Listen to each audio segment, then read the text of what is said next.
إن الحمد لله الذي بنعمته تتم الصالحات، الذي علم القرآن،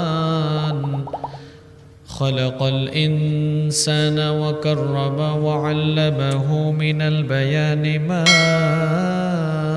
لم يعلم. فسبحان الذي لا يحصى امتنانه باللسان ولا بالقلم.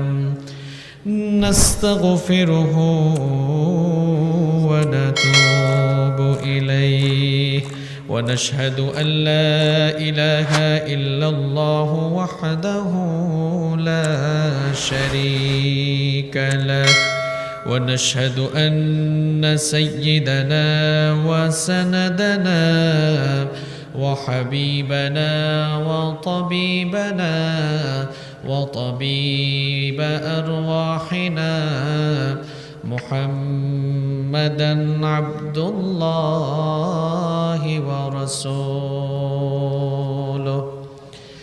أرسله بالحق بشيرًا ونذيرا، وداعيا إلى الله بإذنه وسراجا وقمرا منيرا. أما بعد، فقد قال الله تعالى في كلامه المجيد وفي فرقانه الحميد: أعوذ بالله من الشيطان الرجيم. بسم الله الرحمن الرحيم. إن الله وملائكته يصلون على النبي يا أيها الذين آمنوا صلوا عليه وسلموا تسليما. اللهم صل على محمد وعلى آل محمد كما صليت على إبراهيم وعلى آل إبراهيم إنك حميد مجيد. اللهم بارك على محمد وعلى آل محمد كما باركت على إبراهيم وعلى آل إبراهيم إنك حميد مجيد. ربي زدني علما، ربي زدني علما. رب اشرح لي صدري ويسر لي أمري واحلل عقدة من لساني يفقه قولي. سبحانك لا علم لنا إلا ما علمتنا إنك أنت العليم الحكيم.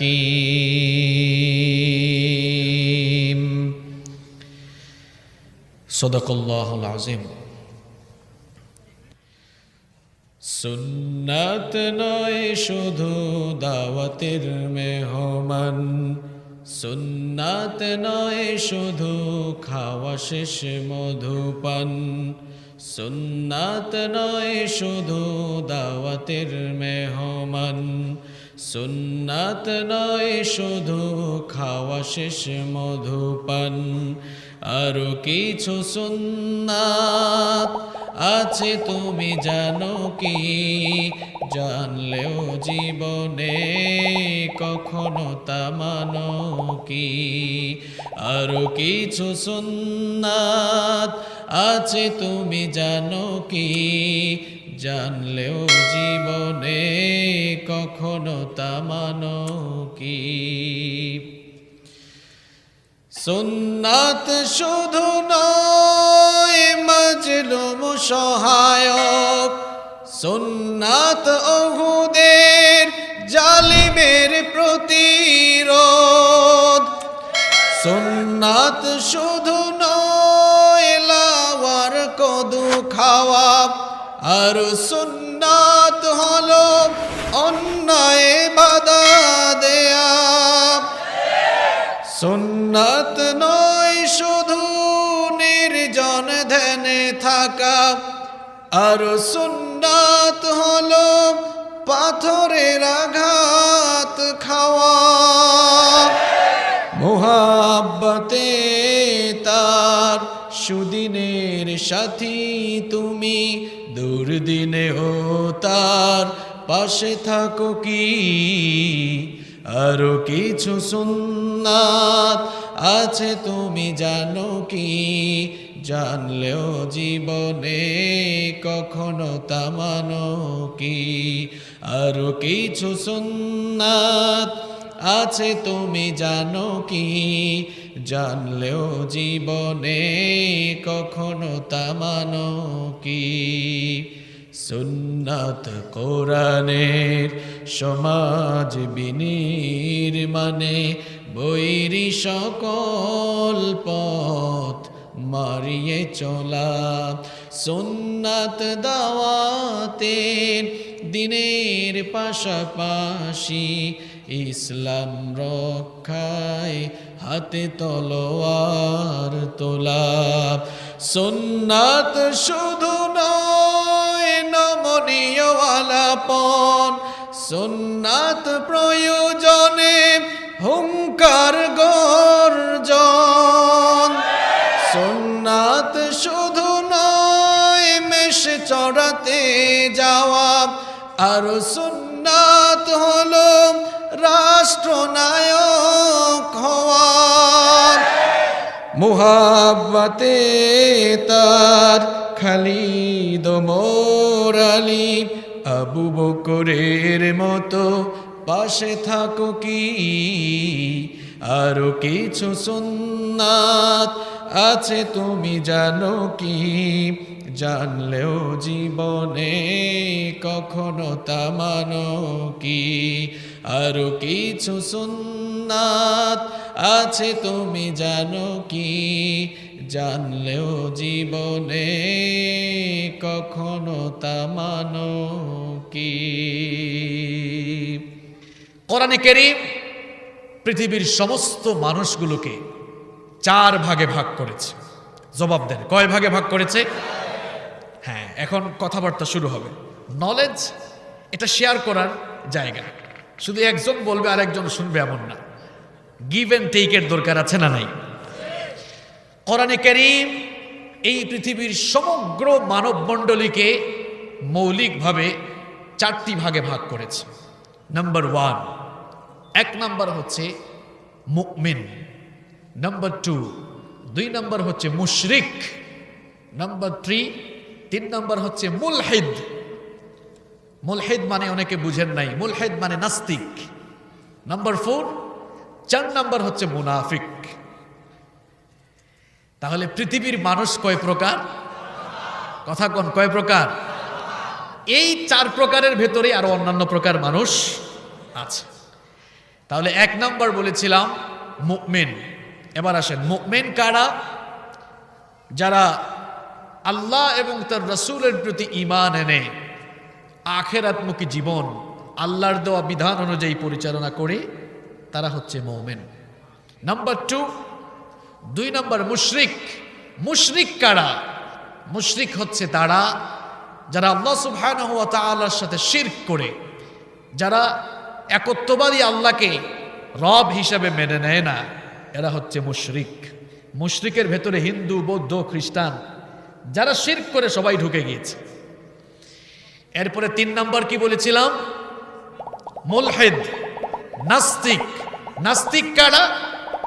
যারা স্রষ্টায় বিশ্বাস করে না, যারা বলে গোটা বিশ্ব জগৎ এমনি এমনি সৃষ্টি হয়েছে। নাস্তিকের ঘরের নাস্তিক, তুই কি দুনিয়াতে এমনি এমনি এসেছিস? এমনি এমনি এসেছে? নিজেকে নিয়ে চিন্তা করলেই তো আস্তিক হয়ে যাওয়ার কথা, ঠিক কি না? তো নাস্তিকরা বলে দেয়ার ইজ নো গড, স্রষ্টা বলতে কেউ নেই। আর যদি থেকেও থাকে, যারা বলে যে অদৃশ্যের মধ্যে আছে, আমরা বলি আনসিন ইজ নাথিং, যা দেখা যায় না তা বিশ্বাস করা যায় না। নাউযু বিল্লাহি মিন যালিক। এটা তাদের যুক্তি। আর 4 নম্বর হচ্ছে মুনাফিক। 4 নম্বর কি? তাহলে পৃথিবীর মানুষ কয় প্রকার? মোমেন ছাড়া বাকি 3 প্রকার মানুষের জন্য আল্লাহ তাআলা জাহান্নাম প্রস্তুত করে রেখেছেন। শুধুমাত্র মোমেনদের ব্যাপারে আল্লাহ তাআলা বলছেন যে মোমেনরা দুনিয়া এবং আখিরাতে সফলতা লাভ করে তারা আল্লাহ তাআলার জান্নাতের মেহমান হয়ে যাবে। কোরআনে কারীমের 18 নম্বর সূরা সূরাতুল কাহাফের 107 এবং 108 নম্বর আয়াতে আল্লাহ পাক সুন্দর করে বলছেন, ইন্নাল্লাযীনা আমানু ওয়া আমিলুস সালিহাতি কানাত লাহুম জান্নাতুল ফিরদাউসি নুজুলা খালিদিনা ফিহা লা ইয়াবগুনা আনহা হিওয়ালা। আল্লাহ পাক বলেন, নিশ্চয়ই যারা ঈমান এনেছে, ঈমান আনার পরে ঈমানের পথে জীবন পরিচালিত করতে গিয়ে আমলে সালেহ করেছে, নেকির কাজ করেছে, আমি আল্লাহ পাক সেই সকল ঈমানদার মুমিন বান্দাদের জন্য আমি আমার 1 নম্বরের জান্নাত, জান্নাতুল ফেরদাউস তাদের জন্য প্রস্তুত করে রেখেছি। মুমিনদের ব্যাপারে জান্নাতের সুসংবাদ কোরআনে কারীমের বিভিন্ন জায়গায় আল্লাহ দিয়েছেন। কোরআনে কারীমের 9 নম্বর সূরা সূরাতুত তাওবা এর 111 নম্বর আয়াতে আল্লাহ পাক আরো সুন্দর করে বলছেন, ইন্নাল্লাহা আশতারা মিনাল মুমিনিনা আনফুসাহুম ওয়া আমওয়ালাহুম বিআন্না লাহুমুল জান্নাহ। আল্লাহ তাআলা বলছেন, নিশ্চয়ই মুমিনদের জান আর মালকে আমি আল্লাহ তাআলা জান্নাতের বিনিময়ে খরিদ করে নিয়েছি, ক্রয় করে নিয়েছি। সুবহানাল্লাহ। তাহলে এই 4 প্রকার মানুষদের মধ্যে মুমিনদের সফলতার কথা বলে মুমিনদের জন্য জান্নাতের ওয়াদা করলেন কে? মুমিন ছাড়া মুশরিক, মুলহিদ, মুনাফিক অর্থাৎ নাস্তিক, যারা আল্লাহর সাথে শিরক করে এবং যাদের অন্তরে নিফাকি রয়েছে, মুনাফিক মার্কা মানুষ, এবার তাদের ব্যাপারে আল্লাহ বলছেন, ওয়া'আদাল্লাহুল মুনাফিকিনা ওয়াল মুনাফিকাতি ওয়াল কুফফারা নার জাহান্নাম খালিদিনা ফিহা হিয়া হাসবুহুম ওয়া লা'আনাহুমুল্লাহ ওয়া লাহুম আযাবুম মুকিম। আল্লাহ পাক বলেন, মুনাফিক পুরুষ, মুনাফিক নারী আর সমগ্র কাফেরদের জন্য, সকল কাফেরদের জন্য আল্লাহ তাআলা চিরস্থায়ী জাহান্নাম প্রস্তুত করে রেখেছেন। তাদের জন্য আল্লাহ তাআলা চিরস্থায়ী জাহান্নামের প্রতিশ্রুতি দিয়েছেন। হিয়া হাসবুহুম ওয়া লা'আনাহুমুল্লাহ, সেটি তাদের জন্য আবাসস্থল, সেটি তাদের জন্য যথেষ্ট, তাদের উপরে আল্লাহর লানত। এরপরে আল্লাহ তাআলা কোরআনে কারীমের 4 নম্বর সূরা সূরাতুন নিসা এর 140 নম্বর আয়াতের শেষাংশে আরো সুন্দর করে বললেন, ইন্নাল্লাহা জামিউল মুনাফিকিনা ওয়াল কাফিরিনা ফি জাহান্নাম জামিআ। নিশ্চয়ই আল্লাহ তাআলা দুনিয়ার সকল মুনাফিক আর সকল কাফেরদেরকে জাহান্নামের মধ্যে একত্রিত করবেন। প্রিয় ভাইরা, ঠিক বেঠিক পরে বলিয়েন, আগে বুঝেন, আমার কথাগুলো বুঝার চেষ্টা করেন। একটু আগেই কি বললাম যে মুমিনদের সফলতার সুসংবাদ দিয়ে মুমিনদের ব্যাপারে আল্লাহ জান্নাতের ওয়াদা করেছেন। আর নাস্তিক, মুরতাদ, কাফের, মুশরিক, মুনাফিকদের ব্যাপারে জাহান্নামের সুসংবাদ দিচ্ছেন কে? এবার আসেন, জাহান্নামে যারা যাবে সবচাইতে নিকৃষ্ট জাহান্নামী আবার কারা? এই যে মুশরিক বললাম, কাফের, মুশরিক, নাস্তিক, মুরতাদ, মুনাফিক, এই শ্রেণীর মানুষদের মধ্যে সর্বনিকৃষ্ট জাহান্নামী কারা বলেন তো? মাশাআল্লাহ, বুঝতে পেরেছেন আপনারা আমি কোন জায়গার দিকে যেতে চাচ্ছি? আপনারা মনে হয় কিছু আন্দাজ করতে পারছেন, তাই না? কাফের, মুশরিক, নাস্তিক, মুরতাদ এবং মুনাফিকের চাইতে, এবং মুনাফিকদের মধ্যে সবচাইতে নিকৃষ্ট জাহান্নামী কারা? মুনাফিকরা। যে দুটি আয়াত আপনারা তেলাওয়াত শুনলেন, দুটি আয়াতেই আল্লাহ তাআলা মুশরিকদের কথা, কাফেরদের কথা বলার আগে আল্লাহ মুনাফিকদের কথা বলছেন। আল্লাহ তাআলা বুঝাতে চাচ্ছেন যে দেখো মুশরিকদের চাইতে মুনাফিক কত নিকৃষ্ট। বড় বড় কাফের যারা ছিল, ফেরাউন, নমরুদ, সাদ্দাত, হামান, কারুন, আবু জাহাল, উতবা, শাইবা, সবাই জাহান্নামের উপরের তলায় থাকবে। আর মুসলিম হয়ে যারা মুনাফিকি আচরণ করেছে তাদের ব্যাপারে আল্লাহ বলছেন, ইন্নাল মুনাফিকিনা ফিদ দারকিল আসফালি মিনান নার ওয়া লান তাজিদ লাহুম নাসীরা। আল্লাহ পাক বলেন, মুনাফিক মার্কা মানুষ যারা, মুনাফিকগুলোকে জাহান্নামের সব চাইতে নিচে তাদের জন্য আমি জায়গা করে দেব। নাউযু বিল্লাহি মিন যালিক। পেকুয়ার মুসলমানরা ভালো করে শুনেন, বড় বড় কাফেররাও কিন্তু জাহান্নামের উপরের তলায় থাকবে, আর মুনাফিক এরা জাহান্নামের একেবারে সবচাইতে নিচে সর্বনিম্ন জায়গায় অবস্থান করবে। এজন্য আমাদের চিরদুশ্মন কে? না, মানুষের চিরদুশ্মন কে? শয়তান। শয়তান আমাদের চেয়ে বয়সেও বড়, বুদ্ধিতেও বড়। শয়তানের বয়স আমাদের চেয়ে কম না বেশি? শয়তানের বুদ্ধি আমাদের চেয়ে কম না বেশি? শয়তান আমাদের থেকে সব দিকে পাকা। শয়তান কোন মুসলমানের সন্তানকে কাফের বানাতে চায় না। শয়তান কোন মুসলমানের সন্তানকে মুশরিক বানাতে চায় না, কারণ শয়তান ভালো করেই জানে মুসলমানের সন্তানকে কাফের বানানো কষ্ট, মুসলমানের সন্তানকে মুশরিক বানানো অনেক কষ্ট। এজন্য মুসলমানের সন্তানকে শয়তান যদি কায়দা করে মুনাফিক বানিয়ে দিতে পারে, শয়তান সাকসেসফুল, শয়তান সফল। কারণ মুসলমানের সন্তানকে কাফের বানাই এত লাভ নাই, কাফেরগুলো তো জাহান্নামের উপরে থাকবে। মুনাফিক বানাইতে পারলে লাভ আছে, মুনাফিক তো জাহান্নামের তলায় থাকবে, ঠিক কি না? এজন্য শয়তান মুসলমানের সন্তানকে মুনাফিক বানাবার ব্যাপারে সবচাইতে অগ্রগামী। প্রিয় ভাইরা, কোরআনে কারিমে আল্লাহ তাআলা মুমিনদের নামে সূরা দিয়েছেন, কাফেরদের নামেও সূরা দিয়েছেন, মুনাফিকদের নামেও সূরা দিয়েছেন।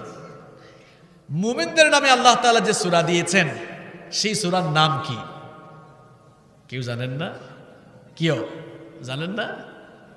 মুমিনদের নামে কোরআনে একটা সূরা আছে, এটি কোরআনে কারিমের 23 নম্বর সূরা। সূরার নাম হচ্ছে সূরাতুল মুমিনুন। সূরাটির নাম কি? হ্যাঁ, মুখস্থ করেন। মুমিনদের নামে যে সূরা দেওয়া হয়েছে সেই সূরার নাম কি? সবাই বলেন। নিচে তো খড় আছে, খড় কি এখন নিচ থেকে তুলে আপনারা মুখের ভেতর ঢুকাই দিলেন নাকি? তো কথা তো বলতে হবে। মুমিনদের নামে আল্লাহ তাআলা একটি সূরা দিয়েছেন, সবাই বলেন, একজনও চুপ থাকবেন না। সূরার নাম কি? সূরাতুল মুমিনুন। কাফেরদের নামে আল্লাহ একটি সূরা দিয়েছেন, সূরার নাম সূরাতুল কাফিরুন। সূরার নাম কি বলেন? মুনাফিকদের নামে আল্লাহ একটি সূরা দিয়েছেন, সূরার নাম সূরাতুল মুনাফিকুন। সূরার নাম কি?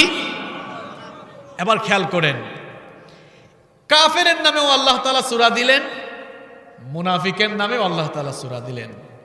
কাফেরের সূরাটা কয় লাইন? আচ্ছা, 2, 2.5 বা 3 লাইন। কুল ইয়া আইয়ুহাল, জানেন তো এই সূরাটা মুখস্থ আছে? কাফেরদের নামে যে সূরা দেওয়া হয়েছে সেটা 2, 2.5 বা 3 লাইন। আর মুনাফিকের নামে যে সূরা দেওয়া হয়েছে সেই সূরা কয় লাইন? হ্যাঁ, প্রায় 1.5 পৃষ্ঠা। কয় পৃষ্ঠা? এখান থেকে বুঝেন না আপনি যে কাফেরের চাইতে মুনাফিকগুলা কত খারাপ? যুগে যুগে কাফের মুশরিকদের চাইতে মুনাফিক মার্কা মানুষগুলো ইসলামের সবচাইতে বেশি ক্ষতি করেছে। যেখানে ইসলামের ইমারত নির্মিত হয়েছে, যেখানে ইসলামের সৌধ নির্মাণ হয়েছে, যেখানে ইসলামের বিল্ডিং নির্মাণ হয়েছে, ইসলামের বিল্ডিংকে ভেঙে চুরে চূর্ণ বিচূর্ণ করে দিয়ে মাটির সাথে মিশিয়ে দেওয়ার জন্য কাফের মুশরিকরা যত বেশি ভূমিকা পালন করেছে, তার চাইতে মুসলিম নামধারী মুনাফিকগুলো বেশি ভূমিকা পালন করেছে। এই জন্য কাফেরের চাইতে মুশরিকের চাইতে মুনাফিক আল্লাহর কাছে নিকৃষ্ট। আজকে আমরা মুনাফিকদের ব্যাপারে কথা বলবো ইনশাআল্লাহ। পেকুয়ায় মুনাফিক নাই, রাজাখালীতে নাই, আছে মানে কি মনে করছেন হুজুর কিছু জানে না? একটু পরেই দেখবেন গিরায় গিরায় লাগবে। একদম নিরপেক্ষ মন মগজ মানসিকতা নিয়ে আলোচনায় বসতে হবে। কিছুক্ষণ পর দেখবেন কিছু মানুষ ওটাউটি করবে, মনে মনে ভাববে হুজুর দেখছেন তো কোন জায়গা থেকে আসলে এসেই আমাকে উদ্দেশ্য করে সবগুলো কথা বলতেছে। আমি আপনাকে চিনি, কথা কন, আমি আপনাকে চিনি। কথাগুলো বলেছেন কে? বলেছেন কে? আমার ভাইয়েরা, আল্লাহ রাসূলের সাহাবীরা এই নিফাক নামক ভাইরাসকে খুব ভয় পাইতেন। করোনা ভাইরাসের চাইতে মারাত্মক ভাইরাসের নাম নিফাক। করোনা ভাইরাসের চাইতে আরো মারাত্মক ভাইরাসের নাম হচ্ছে নিফাক। বড় বড় সাহাবীরা নিফাক নামক ভাইরাসকে ভয় পেতেন। এদিকে তাকান, এদিকে কি দেখেন আপনারা? এদিকে তাকান। বিশ্বনবী সাল্লাল্লাহু আলাইহি ওয়াসাল্লামের বড় বড় সাহাবীরা, বিখ্যাত বিখ্যাত সাহাবীরা নিফাক নামক ভাইরাস থেকে বাঁচার জন্য কত সাবধান থাকতেন, সতর্ক থাকতেন। ভালো করে শুনেন। আল্লাহর নবীর প্রিয় সাহাবী আবু হুযায়ফা রাদিয়াল্লাহু আনহুকে সাহিবুস সিররুন নবী, বিশ্বনবীর গোপন কথার ভান্ডার বলা হতো। বিশ্বনবী সাল্লাল্লাহু আলাইহি ওয়াসাল্লাম গোপন গোপন কথাগুলো তার সাহাবী আবু হুযায়ফা রাদিয়াল্লাহু আনহুর সাথে শেয়ার করতেন।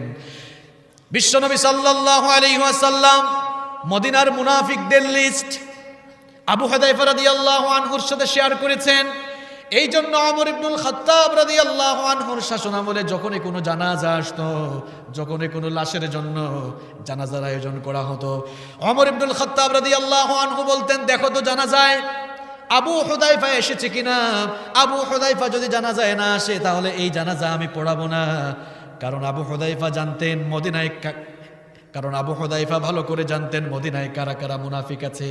সেই লিস্ট আবু হুযায়ফার সাথে শেয়ার করেছেন মুহাম্মদ সাল্লাল্লাহু আলাইহি ওয়াসাল্লাম। একদিন সাইয়েদনা ওমর ইবনুল খাত্তাব রাদিয়াল্লাহু আনহু আবু হুযায়ফা রাদিয়াল্লাহু আনহুকে বললেন, ওগো আমার ভাই আবু হুযায়ফা, তোমার কাছে আজ একটা গোপন বিষয় জানতে চাই। আমাকে ওয়াদা দাও, বিষয়টা পরিষ্কার করে আমাকে বলবে, সত্য কথা আমার সাথে শেয়ার করবে।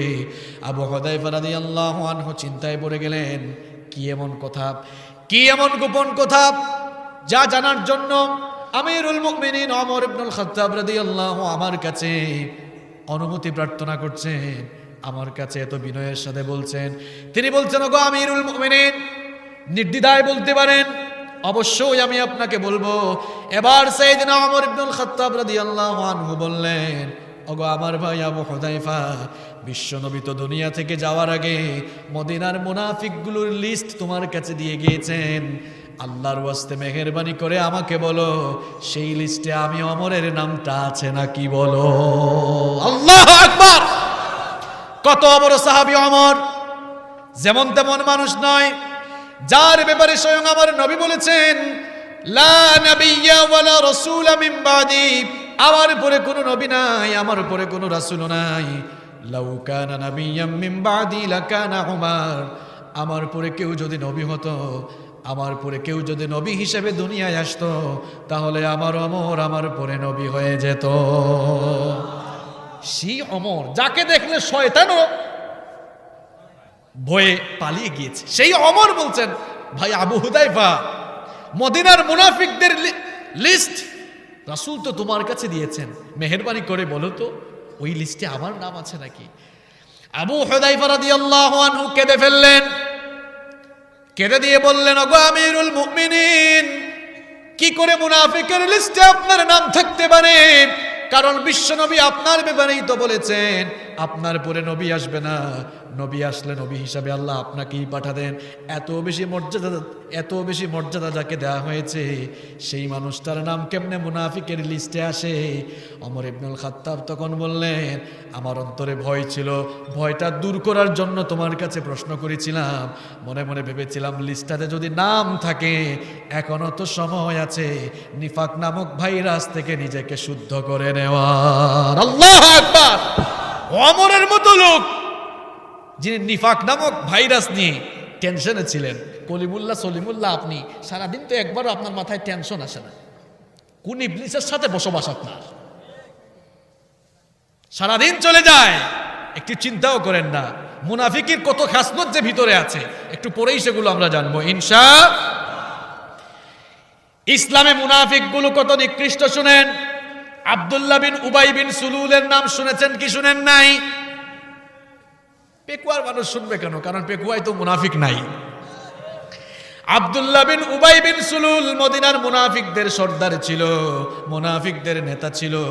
রাসূল করিম সাল্লাল্লাহু আলাইহি ওয়াসাল্লাম তাবুকের যুদ্ধ থেকে ফিরে আসার কিছুদিন পরেই এই মুনাফিক আব্দুল্লাহ বিন উবাই বিন সুলুল মারা গেল।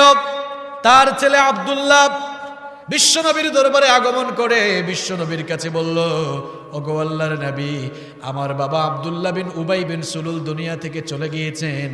তার জানাজায় কাফন হিসাবে আপনার শরীরের জুব্বা মুবারক, আপনার জামা, আপনার জুব্বা, আপনার কুর্তা মুবারক দিলে আমি বড় খুশি হতাম। আমার বাবারও সেই চাওয়া ছিল, আর আমার বাবার যদি জানাজা আপনি ইমামতি করতেন তাহলে আমি বড় আনন্দ পেতাম, আমার কাছে খুব ভালো লাগতো। আব্দুল্লাহর কথা শুনে বিশ্বনবী সাল্লাল্লাহু আলাইহি ওয়াসাল্লাম তার জামা মুবারক খুলে আব্দুল্লাহর হাতে দিয়ে দিলেন। জানাজার জন্য রওনা হলেন। ওমর ইবনুল খাত্তাব রাদিয়াল্লাহু আনহু সামনে দাঁড়িয়ে বললেন, ওগো আল্লাহর নবী, কার জানাজার নামাজের জন্য যান? এই লোকটাকে কি আপনি চিনেন না? এই লোকটাকে কি আপনি চিনেন না? উহুদের ময়দান থেকে তার লোকদেরকে নিয়ে পলায়ন করেছিল, সারা জীবন মুসলমানদের সাথে দুশ্মনী করেছিল, সারা জীবন কাফেরদের সাথে আতাত করে মুসলমানদের ক্ষতি করেছে। কার জানাজায় যাওয়ার জন্য রওনা হয়েছেন? আমার নবী তখন বললেন, ওগো ওমর, আমার রব তো আমাকে নিষেধ করেন নাই, বাধা দিও না, আমাকে ছেড়ে দাও। পেকুয়ার মুসলমানেরা বেশ কয়েকটি জায়গায় সাইয়েদনা ওমর ইবনুল খাত্তাব রাদিয়াল্লাহু আনহু একা সিদ্ধান্ত নিয়েছেন। আর ওমরের সিদ্ধান্তের পক্ষে আল্লাহ তাআলা আয়াত নাজিল করে ওমরের পক্ষে আল্লাহ সমর্থন দিয়েছেন। কত বড় সাহাবী! ওমর রাদিয়াল্লাহু আনহু আটকালেন, কোথায় যাচ্ছেন ইয়া রাসূলুল্লাহ সাল্লাল্লাহু। রাসূল করিম সাল্লাল্লাহু আলাইহি ওয়াসাল্লাম ওমরের বাধা না মেনে জানাজায় চলে গেলেন। যখন তিনি আব্দুল্লাহ বিন উবাই বিন সুলুলের জানাজার নামাজে ইমামতি শুরু করবেন, এবার আল্লাহ তাআলা সাইয়েদনা জিবরিলকে ওহী দিয়ে পাঠালেন। সাইয়েদনা জিবরিল এসে বললেন, ওগো আল্লাহর নবী, থামেন থামেন। কার জানাজা ইমামতির জন্য দাঁড়িয়েছেন? কার জানাজা ইমামতির জন্য দাঁড়িয়েছেন? আল্লাহ আমার কাছে ওহী দিয়ে আপনার কাছে পাঠিয়েছেন। ইস্তাগফির লাহুম আও লা তাস্তাগফির লাহুম ৭০ মাররাতান ফালান ইয়াগফিরাল্লাহু লাহুম যালিকা বিআন্নাহুম কাফারু বিল্লাহি ওয়া রাসূলিহি ওয়াল্লাহু লা ইয়াহদিল কওমাল ফাসিকিন। আল্লাহ পাক জানিয়ে দিয়েছেন, এই মুনাফিকের জন্য যদি আপনি ক্ষমা প্রার্থনা করেন আর যদি ক্ষমা প্রার্থনা নাও করেন, উভয়ই তার জন্য সমান। এই মুনাফিকটার জন্য একবার আর দুইবার নয়, স্বয়ং আপনি নবী যদি তার জন্য ৭০ বার তার জন্য আল্লাহর কাছে ক্ষমা চান, আল্লাহ তার সিদ্ধান্ত জানিয়েছেন এই মুনাফিককে আল্লাহ ক্ষমা করবেন না। আল্লাহু আকবার। আব্দুল্লাহ বিন উবাই বিন সুলুল সে কি মুশরিক ছিল? বিশ্ব নবীর পেছনে মসজিদে নববীতে নামাজে দাঁড়াতো, দান সদকাও করত, বিশ্ব নবীর সাথে দাওয়াতে যেত, বিশ্ব নবীর পাশে পাশে ঘুরত, বিশ্ব নবীর ঠিক পেছনে ইমাম একেবারে যায় নামাজের পেছনে দাঁড়াতো নামাজ আদায়ের জন্য। আব্দুল্লাহ বিন উবাই বিন সুলুল মার্কা মুসলমান কিন্তু পৃথিবীর আজও বহু দেশে আছে যারা মসজিদে ইমাম সাহেবের পেছনে একেবারে সামনের কাতারে নামাজি দাঁড়ায়, আবার সুযোগ পেলে ইসলামকে জবাই করার জন্য তারা ন্যূনতম ছাড় দেয় না।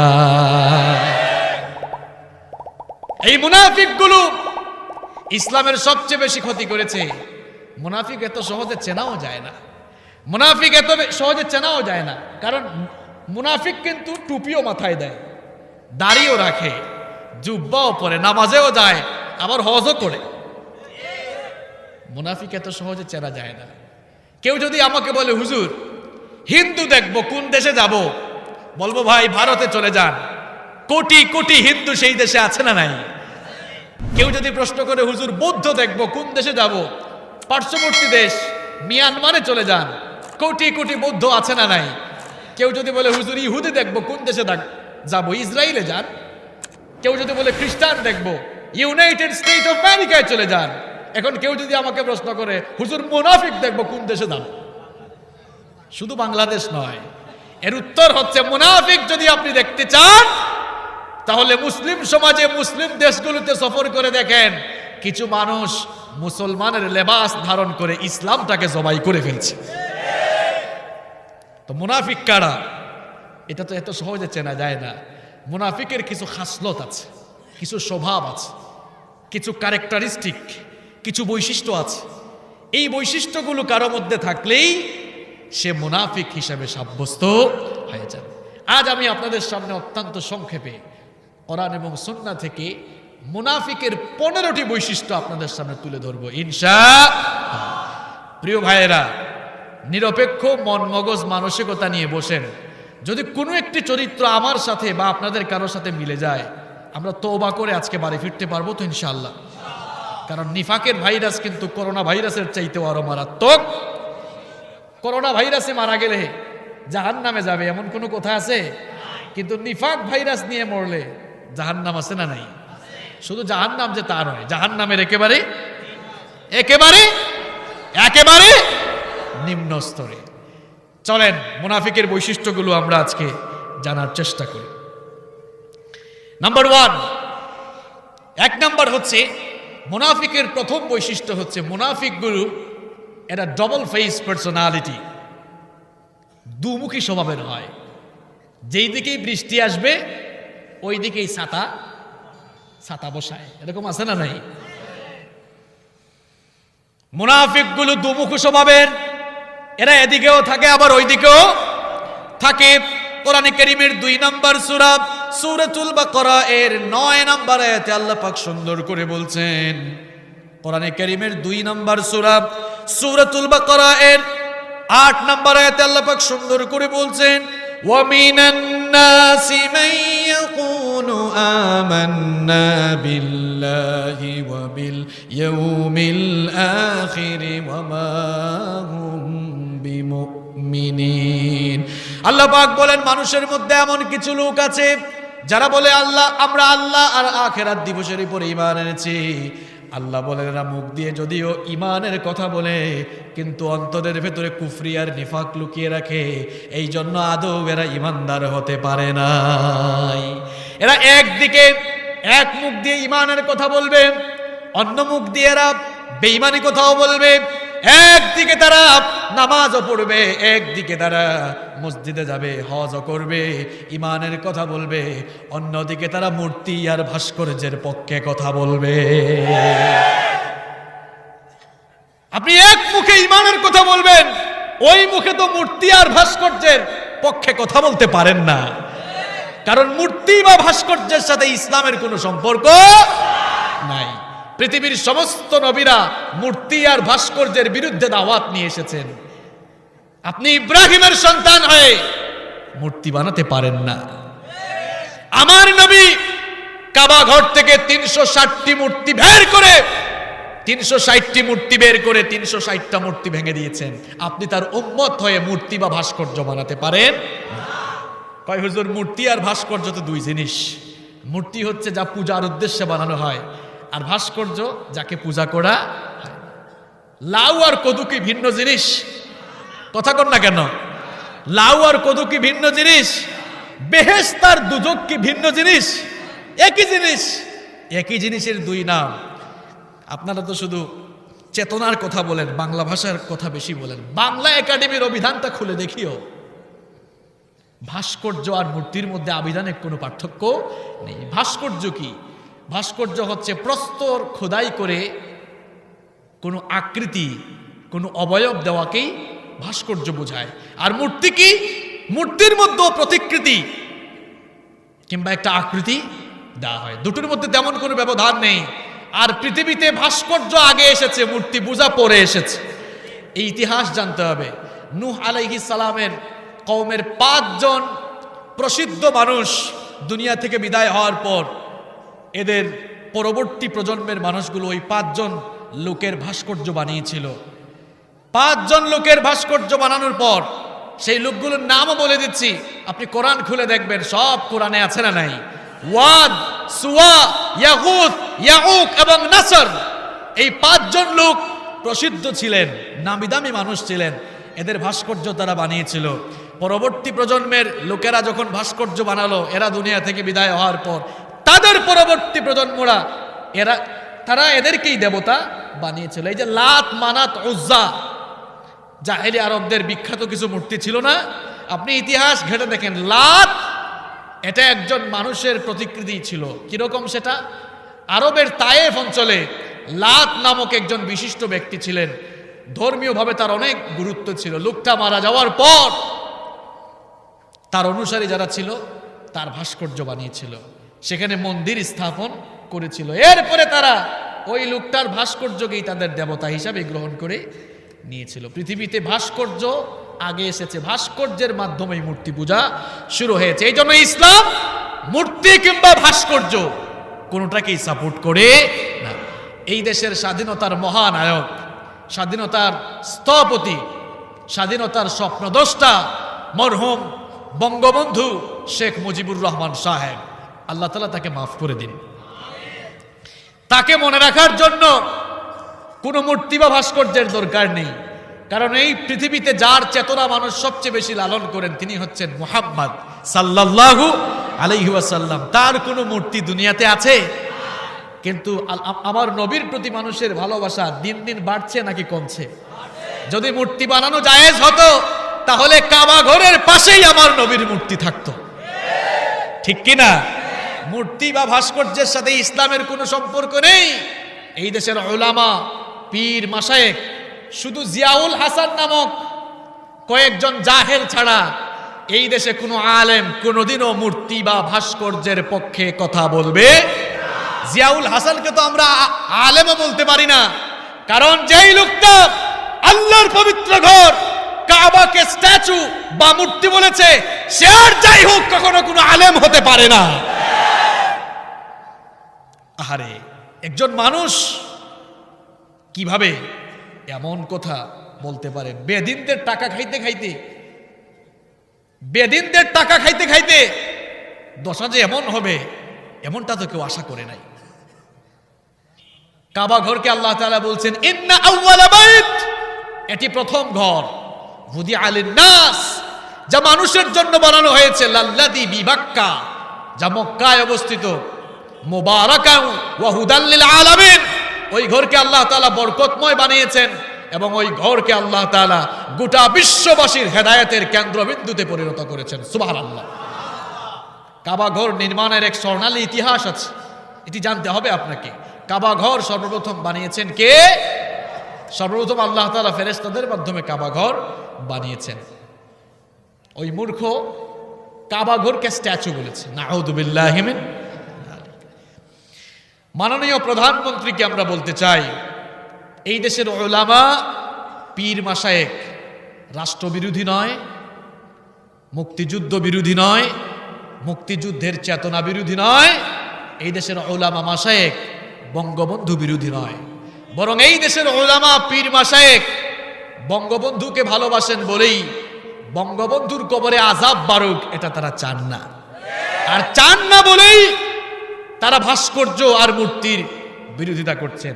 আমি তো মাঝে মাঝে ভাবি, আপনি যে কোনো রাজনৈতিক দল করতেই পারেন, যেই লোকটা স্বাধীনতার জন্য এত ত্যাগ করে গেলেন, যেই লোকটা স্বাধীনতা আন্দোলনের জন্য ভাষণ দিতে গিয়ে ইনশাআল্লাহ শব্দ উচ্চারণ করলেন, যিনি বলেছিলেন রক্ত যখন দিয়েছি রক্ত আরো দেব, এদেশের মাটিকে মুক্ত করে ছাড়বো ইনশাআল্লাহ।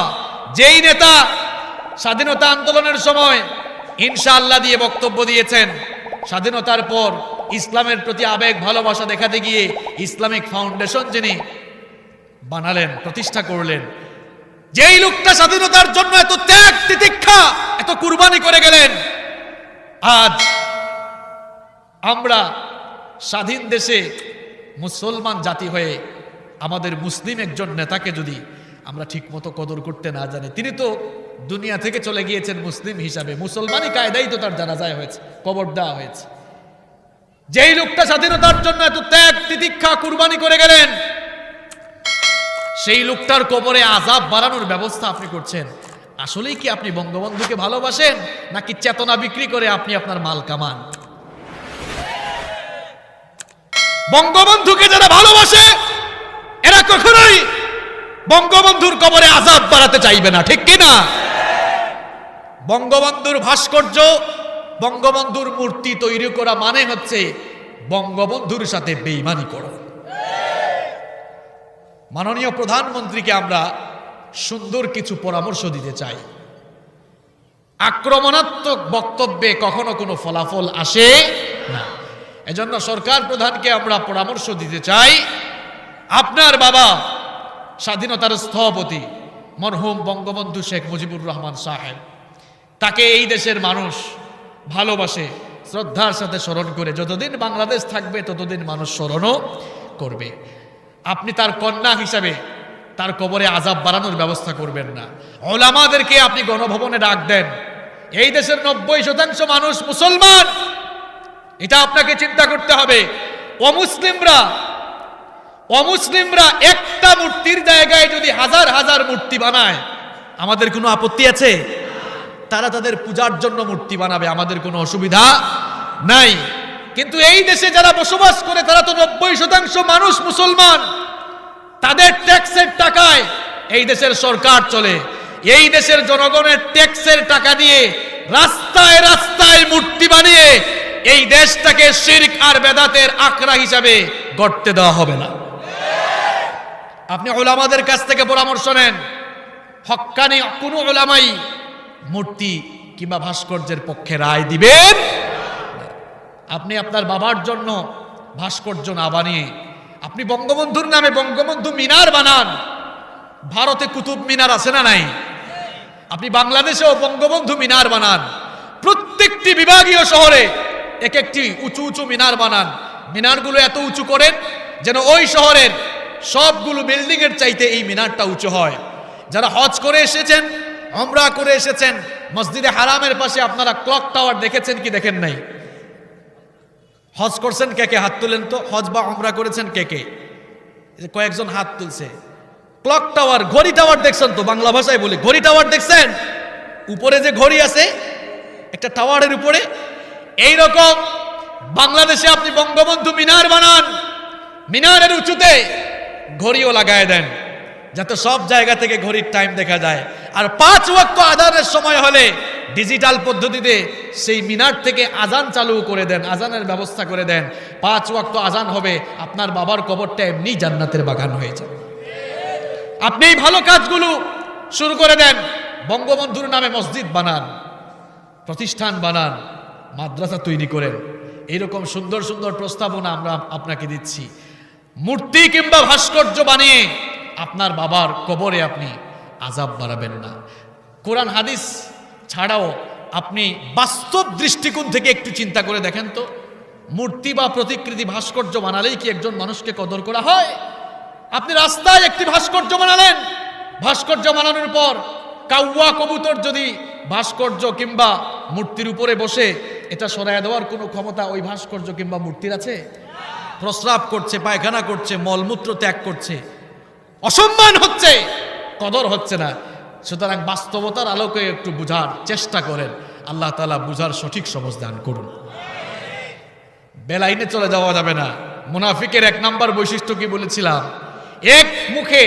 একই মুখে ঈমানের কথা বলবে, আবার বেঈমানি কথাবার্তা, বেঈমানি কাজও। একদিকে তারা ঈমানের কথা বলবে, অন্যদিকে মুনাফিক মার্কা মানুষগুলো তারা ইসলাম বিরোধীদের সাথে আতাত করে চলবে। দেখা যাবে তারা নিজেরা নামাজে আসবে কিন্তু নামাজীদের বিরোধিতা করবে। নিজেরা মদ খায় না, জুয়া খেলে না, জেনা ব্যভিচারের সাথে সম্পর্ক নাই, কিন্তু মদ যারা খায়, জেনা যারা করে, ব্যভিচার যারা করে, জুয়া যারা খেলে তাদেরকে বৈধতা দেয়। কিয়ামতের দিন কিছু মানুষের আমলনামায় দেখা যাবে জেনার গুনাহ লেখা হয়েছে, মদ খাওয়ার গুনাহ লেখা হয়েছে, ক্যাসিনোর গুনাহ লেখা হয়েছে। ওই লোকগুলো তখন বলবে, ওগো আল্লাহ, দুনিয়ায় তো কোনোদিন আমরা মদ খাই নাই, কোনোদিন জুয়া খেলি নাই, কোনোদিন ক্যাসিনোর আড্ডায় যায় নাই, তাহলে আমার আমলনামায় কেন এই গুনাহগুলো লিখে দিয়েছো? আল্লাহ পাক তখন বলবেন, তুমি মদ খাও নাই, জেনা ব্যভিচার করো নাই, ক্যাসিনোতে যাও নাই, ঠিক আছে, কিন্তু যারা মদের লাইসেন্স দিয়েছে, যারা জুয়ার লাইসেন্স দিয়েছে, জেনার লাইসেন্স দিয়েছে, তাদেরকে তুমি এক পায়ে সমর্থন করেছো, ঠিক কি না? একদিকে ঈমানের কথা বলবেন, অন্যদিকে বেঈমানদেরকে সাপোর্ট করবেন। এর নাম ঈমানদারি নয়, এর নাম মুনাফিকি। এর নাম কি?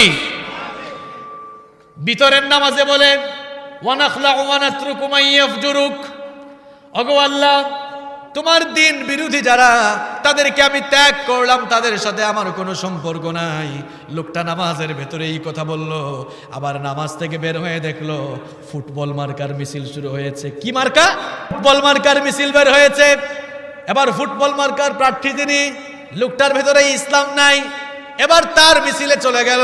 কিছুক্ষণ আগে বলল, নামাজের ভেতরে বলেছিল, ওয়া নাখলাউ ওয়া নাতরুকু মান ইয়াফজুরুক, ওগো আল্লাহ, তোমার দ্বীনের সাথে যারা বেয়াদবি করে, বিরোধিতা করে, তাদের সাথে আমার সম্পর্ক নাই। দেখা গেল নামাজ থেকে বের হয়ে এই ফুটবল মার্কার সমর্থনে মিছিলে চলে গেল।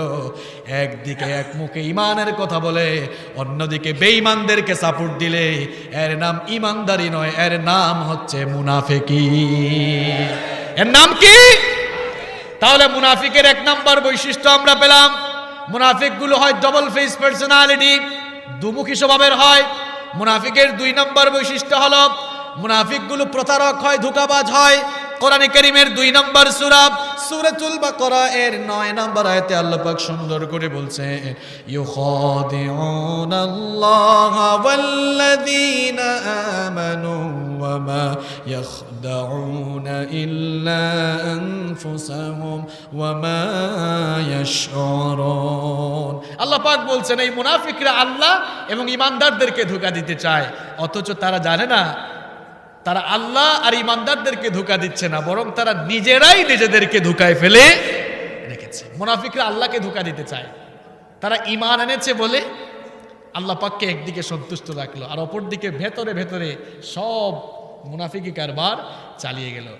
ঈমানদারদেরকে বলল, আমরা তো তোমাদের সাথেই আছি, কিন্তু দেখা গেল বেঈমানদের সাথে মিলিত হয়ে ঈমানদারদের সাথে ধোঁকাবাজি করে ঈমানদারদের ক্ষতি করছে, আছে না নাই? এগুলা ঈমানদার না, এগুলা মুনাফিক। এগুলা কি? মুনাফিকের 3 নম্বর বৈশিষ্ট্য হলো মুনাফিকগুলো সুবিধাবাদ জিন্দাবাদ, যেই দিকেই সুবিধা পায় ওই দিকেই যায়, এরকম মানুষ এই পেকুয়াতে নাই। মুনাফিকগুলো সুবিধাবাদ জিন্দাবাদ প্রকৃতির হয়ে থাকে। কোরআনে কারীমের 2 নম্বর সূরা সূরাতুল বাকারার 14 নম্বর আয়াতে আল্লাহ পাক সুন্দর করে বলছেন, ওয়া ইযা লাকুল্লাযীনা আমানু ক্বালু আমান্না ওয়া ইযা খালাউ ইলা শায়াতিনহিম ক্বালু ইন্না মাআকুম ইন্নামা নাহনু মুস্তাহজিউন। আল্লাহ পাক বলেন মুনাফিকি স্বভাবের মানুষ যারা, এরা ঈমানদারদের সাথে মিলিত হলে বলে আমরা তো তোমাদের লোক, তোমাদের সাথে আছি, আর শয়তানের দোসরদের সাথে মিলিত হলে বলে আসলে তো আমরা তোমাদের লোক, তোমাদের দলেই আছি। দেখছেন কেমন কায়দা, এদিকেও থাকে ওইদিকেও, আসলে সে কোনো দিকেই। মুনাফিক মার্কা স্বভাবের মানুষ যারা হয়, মুনাফিক মার্কা স্বভাবের মানুষ যারা হয়, এরা মসজিদ মাদ্রাসা এতিমখানা ওয়াজ মাহফিলেও টাকা পয়সা সদাকা করে, আবার নাচ গানের আসর হলে নাচ গানের আসরে তারা গিয়ে আবার টাকা পয়সা দিতে থাকে।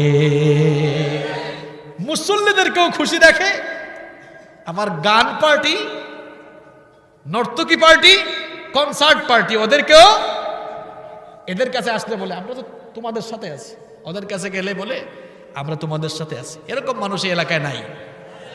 আছে? মুনাফিক মার্কা স্বভাবের মানুষগুলো ওয়াজ মাহফিলেও সভাপতি হইতে চায়, মসজিদ কমিটির সভাপতি হতে চায়, মাদ্রাসা কমিটির সভাপতি হইতে চায়। আবার দেখা যায় নাচ কিংবা গানের আসর হইলে ওখানের সবচাইতে সেরা চেয়ারটাও দখল করতে চায়। এগুলা ইমানদারি না মুনাফিকি? এগুলা ইমানদারি না মুনাফিকি? এরা সব দিকেই মানুষকে খুশি রাখে। ইমানদারদের মধ্যে সে কোরআনের মাহফিলে আসলে আল্লাহ আল্লাহ জিকির করবে, ইমানদারদেরকে সন্তুষ্ট করবে, আবার মন্দিরে গেলে রাম রাম বলে জিকির করবে। এগুলা ইমানদার না মুনাফিক?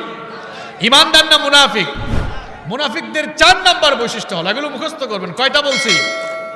কয়টা বললাম? 4 নাম্বার বৈশিষ্ট্য হচ্ছে মুনাফিকরা লোক দেখানো কাজ করে। মুনাফিকরা কি করে? লোক দেখানো, মানুষ দেখানো কাজ করে। কোরআন কারীমের 4 নাম্বার সূরা সূরাতুন নিসা এর 142 নম্বর আয়াতে আল্লাহ পাক সুন্দর করে বলছেন, ইন্নাল মুনাফিকিনা ইউখাদিউনাল্লাহা ওয়া হুয়া খাদিউহুম ওয়া ইযা ক্বামু ইলাস সালাতি ক্বামু কুসালা ইউরাউনান নাসা ওয়া লা ইয়াযকুরুনাল্লাহা ইল্লা কলিলা। আল্লাহ পাক বলেন মুনাফিকরা আল্লাহকে ধোঁকা দিতে চায়, এরা লোক দেখানোর জন্য মানুষ দেখানো কাজ করে। এরা যখন নামাজে দাঁড়ায় অলস হয়ে নামাজে দাঁড়ায়, এদের নামাজটাও আল্লাহকে খুশি করার জন্য হয় না, এদের নামাজটাও হয় লোক দেখাবার জন্য। সূরা হুমাযার মধ্যে আল্লাহ বলেছেন, ফাওয়াইলুল লিল মুসাল্লিন আল্লাযীনা হুম আন সালাতিহিম সাহুন আল্লাযীনা হুম ইউরাউন। ওই নামাজীদের জন্য ধ্বংস যারা নামাজের ব্যাপারে উদাসীন থাকে আর মানুষকে দেখাবার জন্য যারা নামাজ আদায় করে। মুনাফিক স্বভাবের মানুষ যারা, এরা মানুষকে দেখাবার জন্য নামাজ আদায় করে। নির্বাচন যখন আসে, ইলেকশন যখন আসে, এই স্বভাবের মানুষগুলোর সংখ্যা বেড়ে যায়। দেখা গিয়েছে ইলেকশনের মিটিংয়ে গিয়েছে, আদান হয়ে গিয়েছে, এখন যদি মসজিদে না যায় মানুষ কি ভাববে? নামাজের নিয়ত জানুক আর না জানুক, নামাজ জানুক আর না জানুক, ওযু জানুক আর না জানুক, সবার সাথে গিয়ে আল্লাহু আকবার বলে শামিল হয়, এরকম আছে না নাই? এটা আল্লাহকে খুশি করার জন্য হলো না মানুষ দেখাবার জন্য হলো? মুনাফিক মার্কা স্বভাবের মানুষ যারা লোক দেখাবার জন্য তারা কাজ করে, এরা যখন দান করে সদাকা করে তখনও মানুষ দেখাবার জন্য সদাকা করে। যেখানে দিলে মানুষের বাহবা পাবে না ওখানে তারা সদাকা করে না, দান করে না। এই রকম করে যারা লোক দেখাবার জন্য কাজ করে, এরা ঈমানদার না বেঈমান? এরা ঈমানদার না মুনাফিক? মুনাফিকের 4 নাম্বার বৈশিষ্ট্য আমরা জানলাম। মুনাফিকরা লোক দেখানো কাজ করে। মুনাফিকের 5 নাম্বার বৈশিষ্ট্য হলো মুনাফিকরা রোগাক্রান্ত, তাদের অন্তরের মধ্যে রোগ রয়েছে। এটা বলেছেন কে? কোরআনে কারীমের 2 নম্বর সূরা সূরাতুল বাকারা এর 10 নম্বর আয়াতে আল্লাহ পাক সুন্দর করে বলছেন, ফি কুলুবিহিম মারাদুন ফাযাদাহুমুল্লাহু মারাদা ওয়া লাহুম আযাবুন আলীমুম বিমা কানু ইয়াকযিবুন।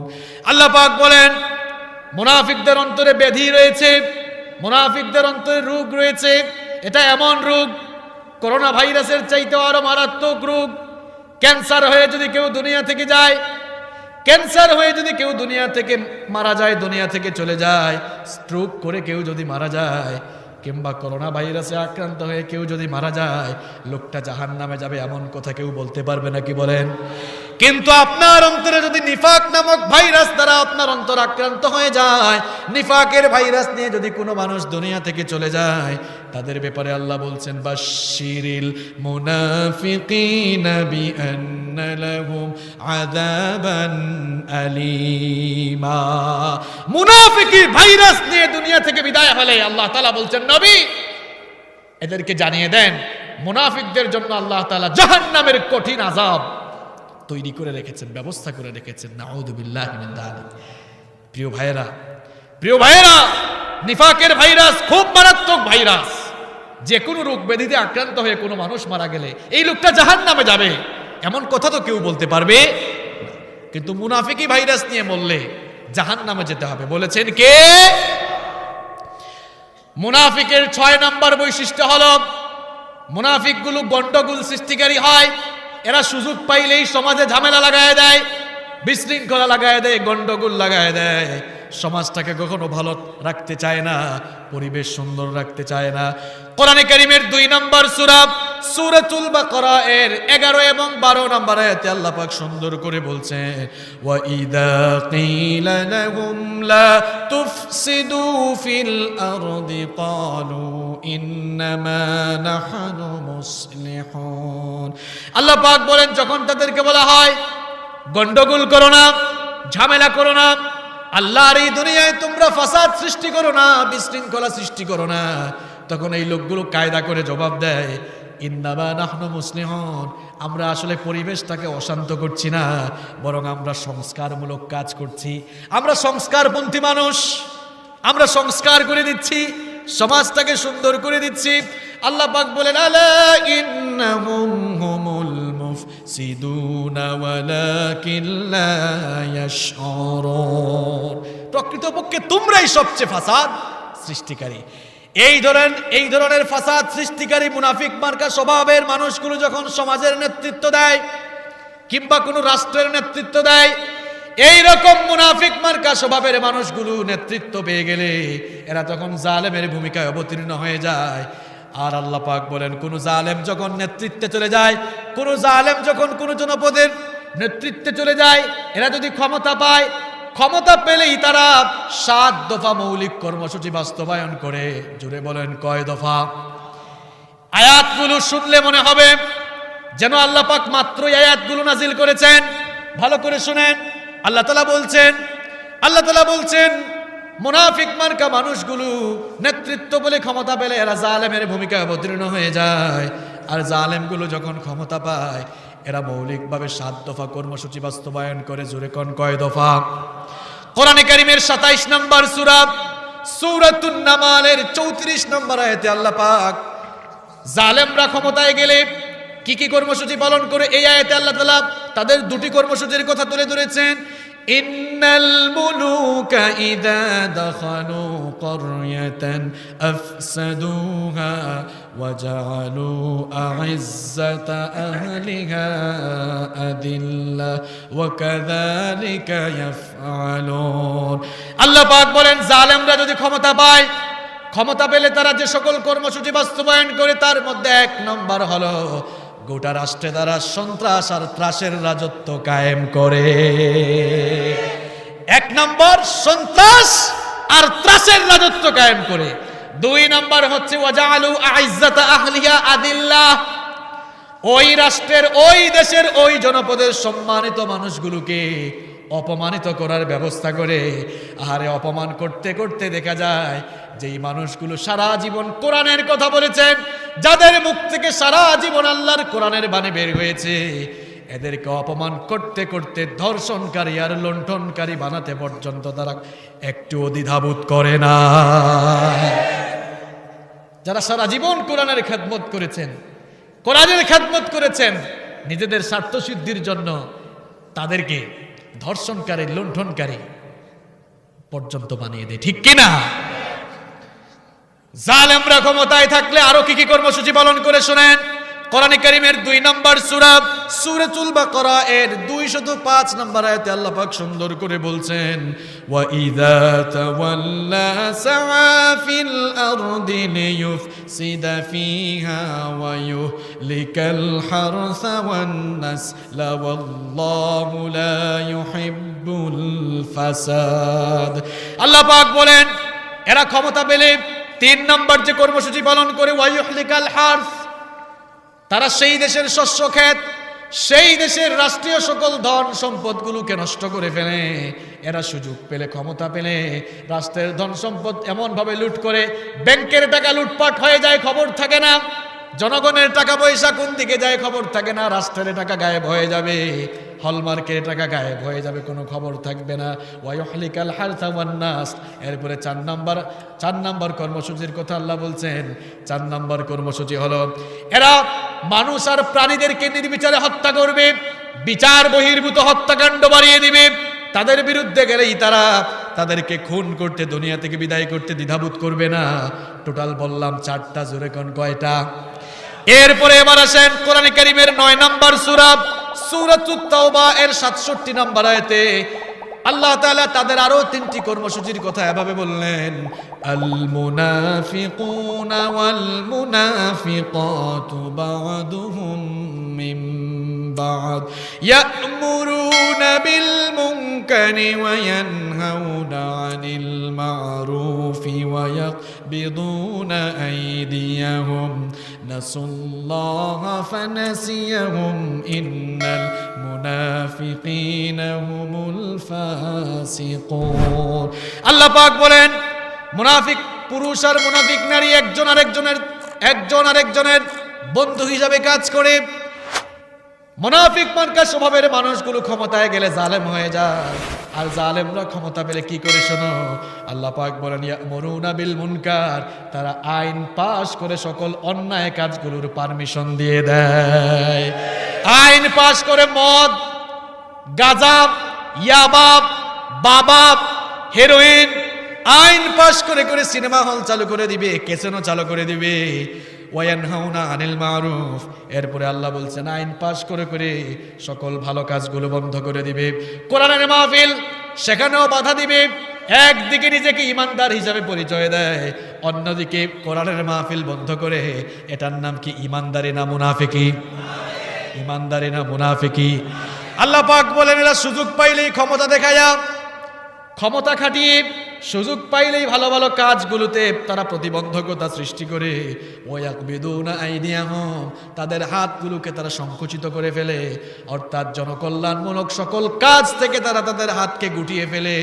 জালেমরা ক্ষমতায় থাকলে মৌলিকভাবে এই 7 দফা কর্মসূচি বাস্তবায়ন করে, আর আল্লাহওয়ালা লোকেরা, আল্লাহর দ্বীনপন্থী লোকেরা এরা যদি ক্ষমতা পায় তাহলে তারা মৌলিকভাবে যে কর্মসূচিগুলো পালন করবে। আল্লাহ তাআলা বলছেন আল্লাযীনা ইম্মাক্কান্নাহুম ফিল আরদি আকামুস সালাতা ওয়া আতাউয যাকাতা ওয়া আমারু বিল মা'রুফি ওয়া নাহাউ আনিল মুনকার ওয়ালিল্লাহি আকিবাতুল উমুর।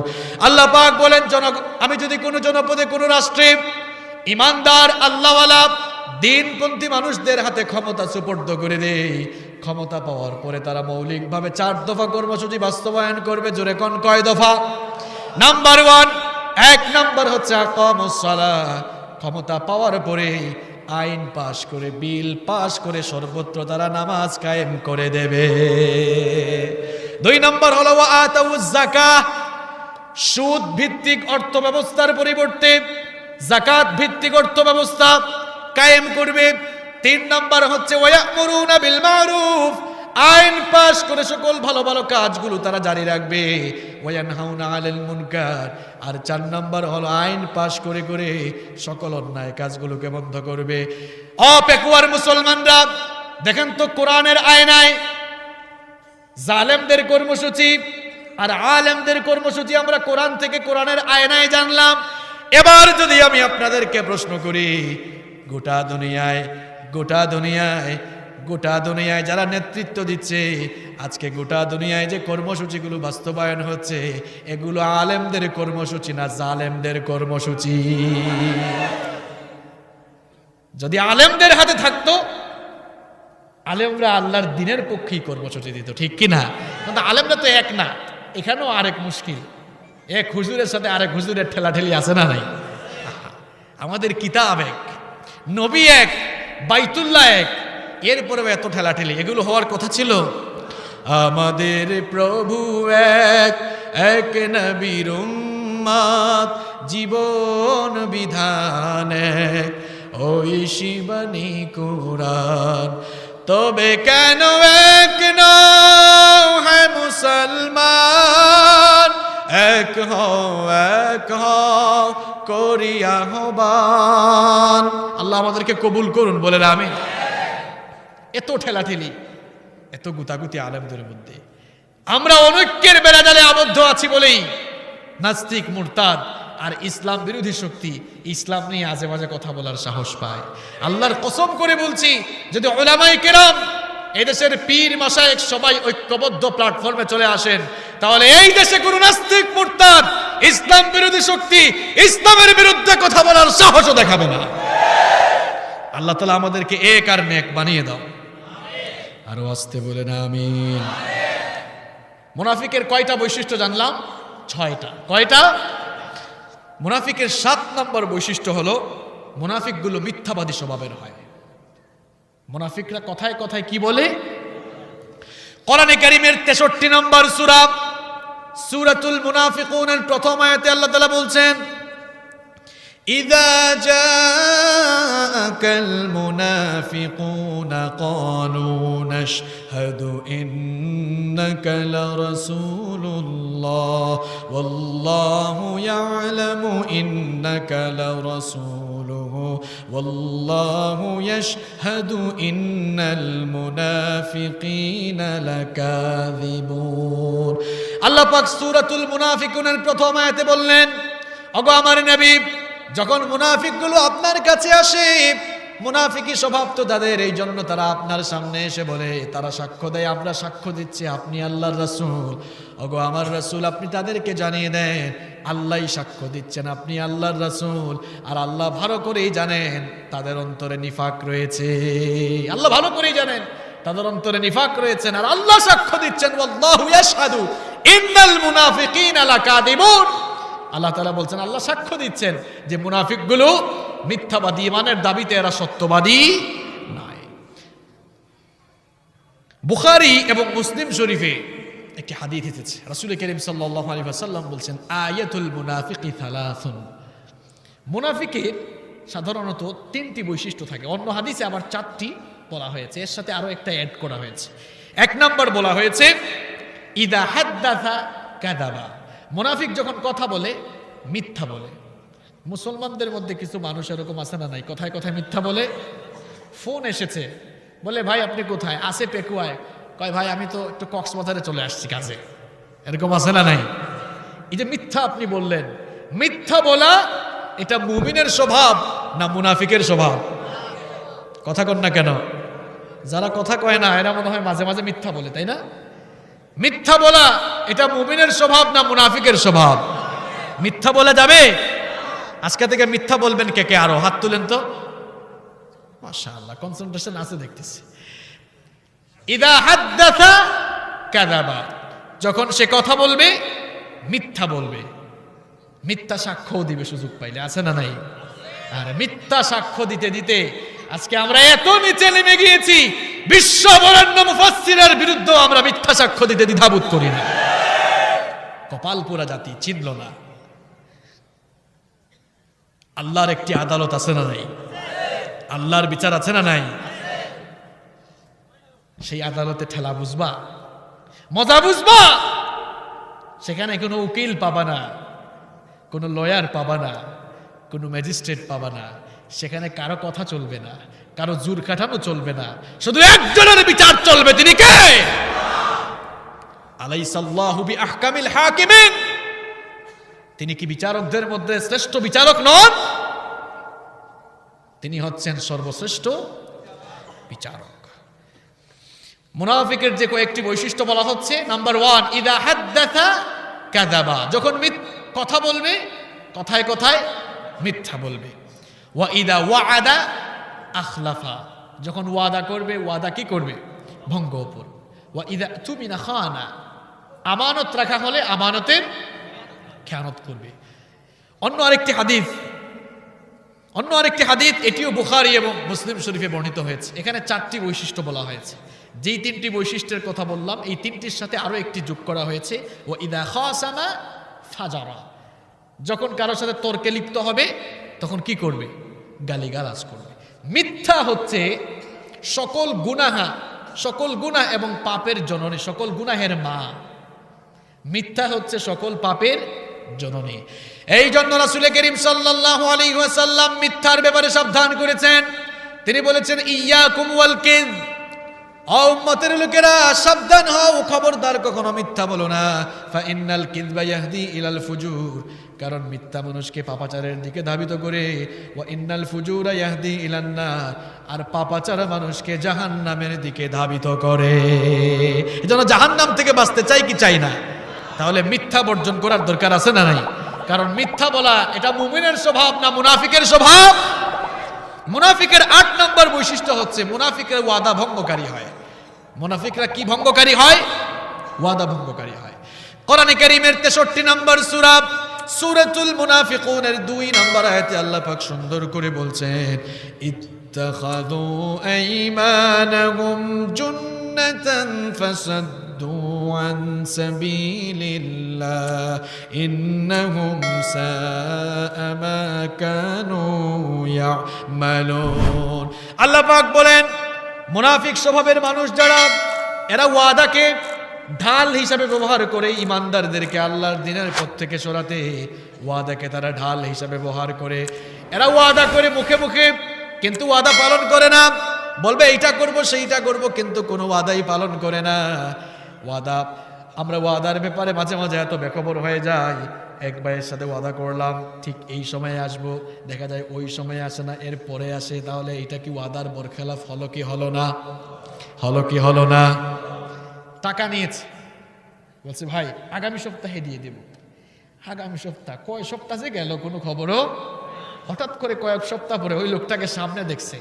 যখনই সামনে দেখছে অন্য রাস্তা দিয়ে দৌড় দিয়েছে। অবশ্য এইরকম মানুষ এই পেকুয়াতে নাই। আপনি একজন ভাইয়ের কাছ থেকে টাকা নিয়েছেন, একটা সময় চেয়েছেন, ওই সময়ে টাকা যদি দিতে না পারেন, তার কাছ থেকে আপনি আবার নতুন করে সময় চাইতে পারেন। কিন্তু কেন এই মুনাফিকি স্বভাব আপনার ভেতরে? ওয়াদার যিনি বরখেলাপ করেন সেই ব্যক্তি মোমেন না মুনাফিক? মোমেন না মুনাফিক? আল্লাহ রাসূল বলছেন লা দীনা লিমান লা আহদা লাহু, যেই ব্যক্তি তার ওয়াদাকে ঠিক রাখে না সেই ব্যক্তি দিনদার নয়, সেই ব্যক্তি মোমেন নয়। আমরা কথায় কথায় ওয়াদা করি। নির্বাচনের আগে ওয়াদা বাড়ে না কমে? নির্বাচন আসলে ওয়াদা বাড়ে না কমে? এই করব সেই করব, এই রাস্তা এইটা করব সেইটা করব, দেখা যায় এরপরে কিছু আর। আপনাদের এলাকার রাস্তাঘাট মাশাআল্লাহ অনেক সুন্দর। আপনাদের এলাকায় ওয়াদাগুলো কি এরকম সুন্দর নাকি? রাস্তার মতো সুন্দর? হ্যাঁ, রাস্তা যেমন সুন্দর ওয়াদাও সুন্দর, তাই না? আমি ভাবতেছিলাম কি ব্যাপার, বান্দরবান যাচ্ছে নাকি আপ ডাউন করে। আরে ওয়াদার ব্যাপারে কত গাফেল, আবার নিজেকে পাক্কা ইমানদার বলে দাবিও করে। যেই লোক ওয়াদার ব্যাপারে গাফেল, এই লোকটার অন্তরে ঈমান আছে নাকি নিফাকি আছে? দেখেন ওয়াদা পালনের একটা দৃষ্টান্ত আপনাদেরকে বলি, শুনবেন তো? আমিরুল মুমিনিন সাইয়েদনা ওমর ইবনুল খাত্তাব রাদিয়াল্লাহু আনহুর শাসন আমলে তার আদালতে একবার দুইজন লোক এক যুবককে আদালতের মধ্যে হাজির করলো, মামলা দিল, অভিযোগ দিল। অভিযোগ ছিল ওই যুবক ছেলে তাদের বাবাকে হত্যা করেছে। ওমর ইবনুল খাত্তাব রাদিয়াল্লাহু আনহু বললেন, তুমি কি সত্যি সত্যি তাদের বাবাকে মেরে ফেলেছো নাকি হত্যা করেছো নাকি? যুবক তখন স্বীকার করলো, বলল হ্যাঁ আমি সত্যি তাদের বাবাকে হত্যা করেছি। ওমর ইবনুল খাত্তাব তখন বললেন, ঘটনাটা ভালো করে শোনাও। যুবক তখন বলল, আমি খুব ক্লান্ত ছিলাম, ক্লান্ত শরীরে নিয়ে খেজুর গাছের ছায়ায় আমি বিশ্রাম নিচ্ছিলাম। হঠাৎ করে মনের অজান্তেই আমার ঘুম চলে আসলো। আমি যখন ঘুমিয়ে পড়লাম, ঘুম থেকে উঠে দেখি আমার উট আর নাই, উট হারিয়ে গিয়েছে। খুঁজতে খুঁজতে বেশ কিছু দূর যাওয়ার পরে আমি দেখলাম আমার উটটা মরে শুয়ে পড়ে আছে। একজন লোককে তার কাছে দেখলাম। আমি বললাম, আপনি কি জানেন নাকি এই উটটা কিভাবে মারা গেল? লোকটা বলল, এই উটটা আমার বাগানের ভেতরে ঢুকতে চেয়েছিল, আমি পাথর নিক্ষেপ করে উটটাকে মেরে ফেলেছি। যুবক বলল, আমি ওই লোকটার সাথে তর্কাতর্কিতে লিপ্ত হয়ে গেলাম। তর্কাতর্কি করতে করতে এক পর্যায়ে আমি আমার কন্ট্রোল করতে না পেরে ওই বৃদ্ধ মানুষটিকে আমি হত্যা করে ফেললাম। রাগের মাথায় আমি তো জানতাম না সে যে মরে যাবে, মনের অজান্তেই তাকে মেরে ফেলেছিলাম। ওমর ইবনুল খাত্তাব এবার যেই বুড়া লোকটা মারা গিয়েছিল ওই বুড়া লোকের দুই ছেলেই তো ওই যুবককে ধরে এনেছে। ওই দুই ছেলেকে বললেন, তোমরা এখন কি চাও? কারণ যুবক ছেলেটা তো ইচ্ছা করে মারে নাই, মনের অজান্তে মেরেছে। তোমরা এখন তার শাস্তি কি চাও? দুই ছেলে বলল, ইসলামে হত্যার শাস্তি হচ্ছে হত্যার বদলে হত্যা, সুতরাং আমরাও তার মৃত্যুদণ্ড চাই। ওমর ইবনুল খাত্তাব রাদিয়াল্লাহু আনহু বললেন, ওগো যুবক, তোমার ব্যাপারে তো মৃত্যুদণ্ডের ফয়সালা হয়েছে, তোমার মৃত্যুদণ্ডের আগে তোমার কি কোনো শেষ ইচ্ছা আছে নাকি? এবার যুবক বলল, ওগো আমিরুল মুমিনিন, আমার শেষ একটি ইচ্ছা অবশ্যই আছে। বহু মানুষের ঋণ আমার কাছে আছে, বহু মানুষের আমানত আমার কাছে আছে। কয়েকটা দিন যদি সময় দেন, আমি তাদের আমানতদাতাদের কাছে আমি আবার পৌঁছে দিয়ে আসব। আমার যে ঋণগুলো রয়েছে পরিশোধ করে আমি আবার চলে আসব। ওমর ইবনুল খাত্তাব বললেন, ঠিক আছে, আগামী জুমাবার পর্যন্ত তোমাকে সময় দেওয়া হবে, কিন্তু এমনি এমনি তো তোমাকে ছাড়া যাবে না, কারণ ছাড়ার পরে তুমি যদি আর না আসো তাহলে তো হবে না। সুতরাং তোমাকে ছাড়বো, শর্ত হচ্ছে কেউ যদি তোমার জন্য জিম্মাদারি গ্রহণ করে। এবার যুবক বলল, এই এলাকা তো আমার নয়, এই এলাকায় কোনো মানুষও আমার পরিচিত নাই, কে আবার আমার জন্য জিম্মাদার হবে? আল্লাহর নবীর অনেক সাহাবীরা সেখানে উপস্থিত ছিলেন, কেউ আর জিম্মাদারি গ্রহণ করে না। হঠাৎ করে আবু যার গিফারি রাদিয়াল্লাহু আনহু দাঁড়িয়ে গেলেন। তিনি বললেন, ওগো আমিরুল মুমিনিন, আমি এই যুবকের জন্য জিম্মাদারি গ্রহণ করব। ওমর ইবনুল খাত্তাব রাদিয়াল্লাহু আনহু বললেন, চিন্তা করে সিদ্ধান্ত নাও, যুবকের জিম্মাদারি গ্রহণ করলে যুবক যদি জুমার নামাজের আগে না আসে তাহলে কিন্তু জুমার পরে তার বদলে তোমাকেই মৃত্যুদণ্ড দেওয়া হবে। কি কঠিন ফয়সালা! আবু যর গিফারি রাদিয়াল্লাহু আনহু বললেন, অসুবিধা নাই, আমি তার জিম্মাদারি গ্রহণ করলাম। আল্লাহু আকবার। যুবক চলে গেল, যুবক তার বাড়িতে চলে গেল। এবার জুমার দিন যখন আসলো, জুমার সালাতের আযান হয়ে গেল, কিন্তু ওই যুবক তো আর ফিরে আসলো না। গোটা মদিনায় থমথম অবস্থা বিরাজ করতে লাগলো। সাহাবায়ে কেরাম বলতে লাগলেন, আহারে, নিরপরাধ আবু যর গিফারি একজন যুবকের জিম্মাদারি গ্রহণ করতে গিয়ে আজ নিরপরাধ আবু যর গিফারি তারে মৃত্যুদণ্ড হয়ে যাবে। সবার খারাপ লাগতেছিল, স্বয়ং ওমর ইবনুল খাত্তাব রাদিয়াল্লাহু আনহুরও খারাপ লাগছিল। তিনি একটি পয়গাম পাঠালেন, পত্র পাঠালেন, পাঠিয়ে বললেন, আবু যর গিফারি প্রস্তুত হয়ে যাও, যুবক না আসলে কিন্তু মৃত্যুদণ্ড তোমার উপরেই আজকে কার্যকর করা হবে। মসজিদে নববীতে সবাই উপস্থিত হয়ে গেলেন। খুতবা শুরু হয়ে গেল, যুবক আসে না। নামাজ শুরু হয়ে গেল, যুবক আসে না। নামাজ শেষ হয়ে যাওয়ার পরেও যুবক আসে না। এবার ওমর ইবনুল খাত্তাব রাদিয়াল্লাহু আনহু বললেন, মৃত্যুদণ্ড দেওয়ার জন্য সকল প্রস্তুতি সম্পন্ন করো। আবু যর গিফারিকে মৃত্যুদণ্ড দেওয়া হবে। এবার জল্লাদের হাত পাও কাঁপা শুরু হয়ে গিয়েছে, কারণ নিরপরাধ একজন মানুষকে মৃত্যুদণ্ড দেওয়া হবে। যখন মৃত্যুদণ্ডের সকল কার্যক্রম সম্পন্ন করা হলো, মৃত্যুদণ্ডের সকল প্রস্তুতি সম্পন্ন করা হলো, এমন সময় হঠাৎ করে দেখা গেল মরুভূমির বালিগুলো উড়িয়ে কে যেন ঘোড়া চালিয়ে আসতেছে। হঠাৎ এক সাহাবী বললেন, থামো, মনে হয় কেউ আসতেছে, দেখি কে আসে। দেখা গেল ওই যুবক এসে হাজির হয়েছে। ওমর ইবনুল খাত্তাব অবাক হয়ে গেলেন।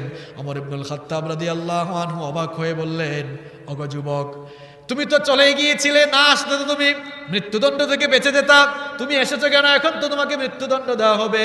যুবক তখন বলল, আমি তো একজন মুসলমান, আমি তো মুনাফিক হয়ে মরতে পারবো না, আমি তো ওয়াদা দিয়ে গিয়েছিলাম আমি আসবো, সুতরাং আমি এমন জীবন যাপন করতে চাই না, আমি মারা যাওয়ার পর মুনাফিক হয়ে আল্লাহর কাছে উঠতে চাই না। ওয়াদা ঠিক রাখার জন্য সময় মতো এসে হাজির হয়েছি। ওমর ইবনুল খাত্তাব রাদিয়াল্লাহু আনহু এবার আবু যর গিফারিকে বললেন, ওগো আবু যর গিফারি, তুমি কেন এই যুবকের জন্য জিম্মাদারি গ্রহণ করেছো? যুবককে তো কোনোদিন তুমি দেখো নাই, তাকে চিনো না, তারপরেও কেন তার জন্য জিম্মাদার হলে? আবু যর গিফারি রাদিয়াল্লাহু আনহু তখন বললেন, ওগো আমিরুল মুমিনিন, আমি আমার এই যুবক ভাইয়ের জন্য এজন্যই জিম্মাদার হয়েছি, যেন কোনো অমুসলিম এই কথা বলতে না পারে যে আমাদের মুসলমান একজন ভাই বিপদে পড়েছে, আর আল্লাহর নবীর অনেক সাহাবীরা উপস্থিত ছিল, তাকে কেউ সাহায্য করে নাই, এমন কথা কেউ যেন বলতে না পারে। এই জন্য আমি আমার ভাইয়ের জন্য সাহায্যকারী হয়েছি। আল্লাহু আকবার। এই দৃশ্য দেখে এবার ওই দুই ছেলে, যেই লোকটা মারা গিয়েছে তার দুই ছেলে যারা ওই যুবককে ধরে আনছিল, তারা এই দৃশ্য দেখে তারাও আবেগের বশবর্তী হয়ে বলল, আমিরুল মুমিনিন, আমরা ওই যুবককে মাফ করে দিলাম, তাকেও মৃত্যুদণ্ড দেওয়ার দরকার নেই। আল্লাহু আকবার। ওমর ইবনুল খাত্তাব আরো অবাক, বললেন, তোমরা এখন আবার তাকে মাফ করে দিচ্ছ কেন? তখন দুই ছেলে বলল, আমরা এজন্যই মাফ করে দিলাম, কারণ আমাদেরই একজন মুমিন ভাই মনের অজান্তে একটা লোককে মেরে ফেলেছে, মাফও চেয়েছে। আমরা যদি ক্ষমা করে না দেই, অমুসলিমরা ভাববে যে মুসলমানরা খুব নিষ্ঠুর হয়, এটা যেন কেউ না ভাবতে পারে, এজন্য আমার ভাইকে আমরা মাফ করে দিয়েছি।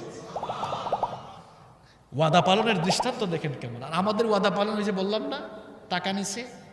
আরে আপনারা বিশ্বাস করবেন, আমরা তো হুজুর মানুষ, আমার কাছ থেকে টাকা নিয়ে আমার সামনে আসে না। আপনারা তো সাধারণ পাবলিক, আমাদের কথাই বললাম।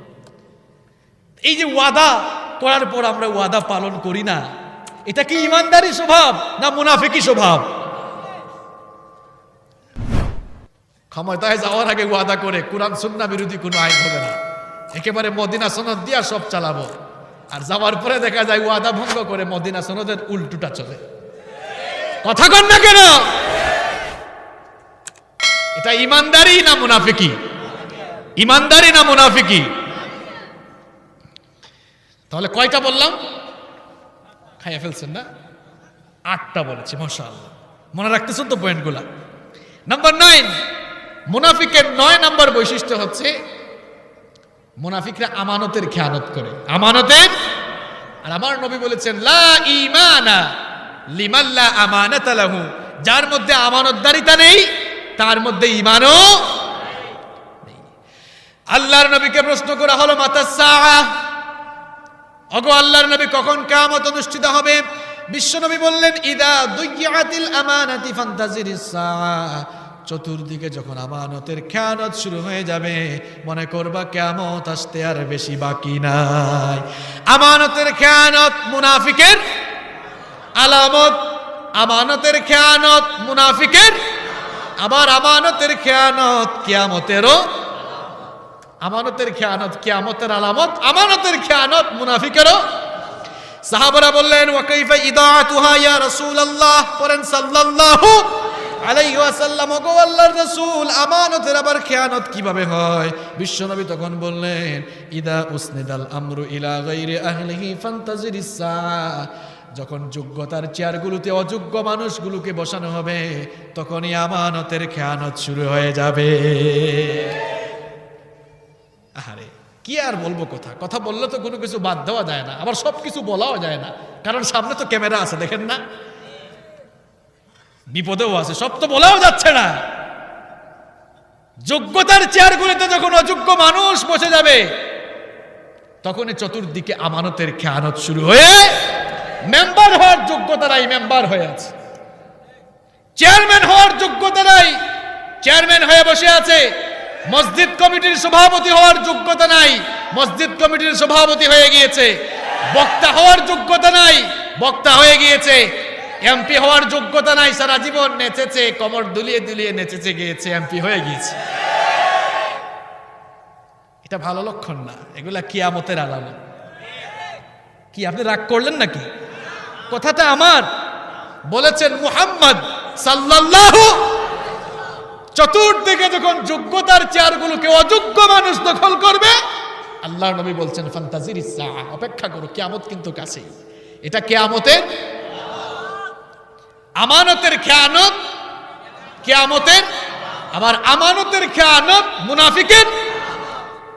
আমানতদারিতা নাই আজকে, টাকা পয়সা আমানত রাখছে, কয় ভাই আপনার কাছে এগুলো রাখলাম, আমানত রাখেন। কয়েকদিন পরে গেল, ভাই আপনার কাছে যে আমানত রাখছিলাম, কয় কি এর আমানত? কিসের আমানত? সব তো আমার আমানতে গেছে। এরকম আছে না নাই? আপনাদের পেকুয়ায় মনে হয় এরকম মানুষ নাই। আমানতদারিতা কি? আপনারা যদি আমাকে প্রশ্ন করেন যে হুজুর আমানতদারিতার ডেফিনেশন কি, সংজ্ঞাটা কি, পরিচয় কি, আমি বলবো আমানতদারিতা হচ্ছে প্রত্যেকটি জায়গায় দায়িত্বশীলতার পরিচয় দেওয়া। মনে করেন আপনি মসজিদে ইমামতি করছেন, সেটাও আপনার একটা দায়িত্ব, এটাকে সঠিকভাবে পালন করা আমানতদারিতা। আপনি একটি প্রতিষ্ঠানের প্রিন্সিপাল, প্রধান শিক্ষক, অথবা কোনো বিশ্ববিদ্যালয়ের ভাইস চ্যান্সেলর, সেটা আপনার কাছে আমানত। সেটাকে সঠিকভাবে পরিচালনা করা আপনার রেসপন্সিবিলিটি। যদি আপনি সঠিকভাবে আপনার এই রেসপন্সিবিলিটি পালন না করেন, এটা আমানতের খেয়ানত হয়ে যাবে। আমানত যেন মানুষ যথাযথভাবে পালন করে। কোরআন কারীমের 4 নম্বর সূরা সূরাতুন নিসা এর 58 নম্বর আয়াতে আল্লাহ পাক সুন্দর করে বলছেন, ইন্নাল্লাহা ইয়া'মুরুকুম আন তু'আদ্দুল আমানাতি ইলা আহলিহা ওয়া ইযা হাকামতুম বাইনান নাসি আন তাহকুমু বিল আদল ইন্নাল্লাহা নি'ম্মা ইয়া'iযুকুম বিহি ইন্নাল্লাহা কানা সামিআন বাসীরা। আল্লাহ পাক বলেন, নিশ্চয়ই আল্লাহ তাআলা তোমাদেরকে অর্ডার দিচ্ছেন, তোমাদেরকে আদেশ দিচ্ছেন, আমানতকে তার যথাযথ প্রাপকের কাছে পৌঁছে দাও। আপনার কাছে আমানত থাকলে এই আমানতদারিতার কখনো খেয়ানত করা যাবে। প্রত্যেকটি জায়গায় আমানত, প্রত্যেকটি জায়গায় দায়িত্বশীলতার পরিচয় দেওয়া, দায়িত্বশীল ভূমিকা পালন করা আমানত। আপনার জীবনটাও আপনার কাছে আল্লাহ আমানত রেখেছেন। আপনার শরীরে শক্তি আছে বলেই, টাকা পয়সা আছে বলেই আপনার শরীরের শক্তি সামর্থ্য, টাকা পয়সা আল্লাহর দিন বিরোধী কাজে আপনি খরচ করতে পারবেন। এটাকে আমানত রাখা হয়েছে। এই আমানতের খেয়ানত করলে মুনাফিক হয়ে যেতে হবে। বিশেষ করে নির্বাচন আসলে আমানতের খেয়ানত খুব বাড়ে, তাই না? হ্যাঁ, খুব সুন্দর সুন্দর মানে স্লোগান শোনা যায়, বলে ভোট আপনার আমানত, সেবা আমার ইবাদত। এরকম স্লোগান কি পেকুয়াতে আছে? ভোট আপনার আমানত, সেবা আমার ইবাদত।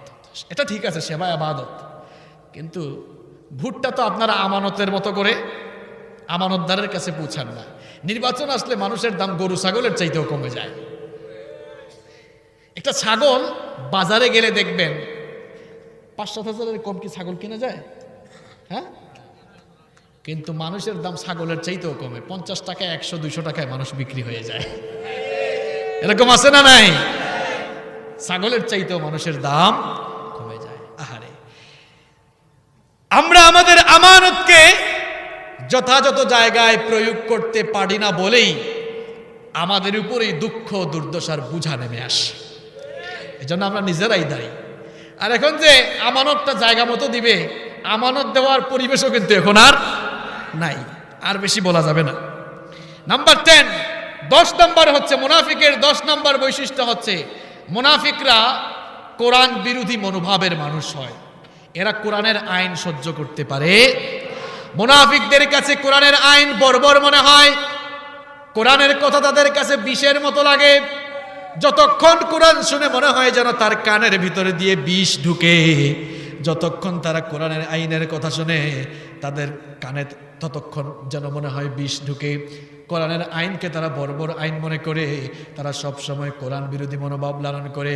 যখনই তাদেরকে আল্লাহ আর রাসূলের বিধানের দিকে আহ্বান করা হয়, তখনই তারা মুখ ফিরিয়ে নেয়। কোরআন কারীমের 4 নম্বর সূরা সূরাতুন নিসা এর 61 নম্বর আয়াতে আল্লাহ পাক সুন্দর করে বললেন, ওয়া ইযা কিলা লাহুম তাআলাউ ইলা মা আনজালাল্লাহু ওয়া ইলার রাসূলি রাআইতাল মুনাফিকিনা ইয়াসুদ্দুনা আনকা সুদুদা।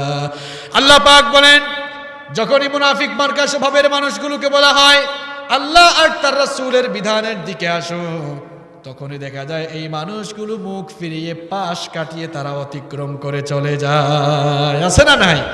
কোরআনের আইন তাদের কাছে মৌলবাদী আইন মনে হয়। যারা এই কোরআনের কথা বলে তাদেরকেই তারা মৌলবাদী ট্যাগ লাগায় দেয়। এরকম আছে না নাই? মৌলবাদী ট্যাগ যে শুধু লাগায় তা না, মৌলবাদীদের ঘাড় মটকায় দেওয়ার কথাও কয়েকজন বলে। আছে না নাই? ঘাড় মটকানো এত সোজা না, কারণ এই দেশে আলেম উলামাদের ঘাড় অনেক শক্ত, অনেক মজবুত, অনেক টাইট। নাপাক হাত দিয়ে ধরার চেষ্টা করলে এই দেশের আপামর তাওহীদ জনতা সেই হাতকে ভেঙে চুরে চুরমার করে দিবে। প্রিয় ভাইয়েরা, মুনাফিক মার্কা স্বভাবের মানুষগুলোর কাছে কোরআনটা বিষের মতো লাগে। তারা কোরআনের আইন সব সময় তারা কোরআনের আইনকে বর্বর আইন বলে, আর তাদের আইনকে তারা খুব ভালো আইন মনে করে। তারা বলে, দেখছো ইসলামটা, কিছু কিছু মুরগি চোর আছে না, আপনারা টক শোতে শুনেন কিনা, মুরগি যেমন কক কক কক কক করে, এ ধরনের চেতনাবাজ মুরগি চোররাও ইসলামের বিরুদ্ধে সারাক্ষণ ককর ককর করে, আছে না নাই? দেখছেন ইসলামের আইনটা কত বর্বর আইন, হাত কেটে ফেলে, চুরি করছে হাত কেটে ফেলে, জেনা করেছে মৃত্যুদণ্ড দিয়ে ফেলেছে, ধর্ষণের শাস্তি মৃত্যুদণ্ড দিয়ে ফেলেছে। তো এই দেশে ইসলামের আইন চাও না, কারণ ইসলামের আইন শুরু হলে তো ধর্ষণ করলেই মৃত্যুদণ্ড, আছে না নাই? ইসলামের আইন চাইবা কেমনে? কারণ ইসলামের আইন চালু হয়ে গেলে তো ধর্ষণ করে তোমাদের লুচ্চামের খায়েশ তোমরা মিটাতে পারবা না, ঠিক কিনা? ইসলামের বিধান, ইসলামের আইন যেখানেই আছে সেখানেই শান্তি, আছে না নাই? মুনাফিক মার্কা মানুষগুলোর 10 নম্বর বৈশিষ্ট্য, কোরআন এদের কাছে ভালো লাগে।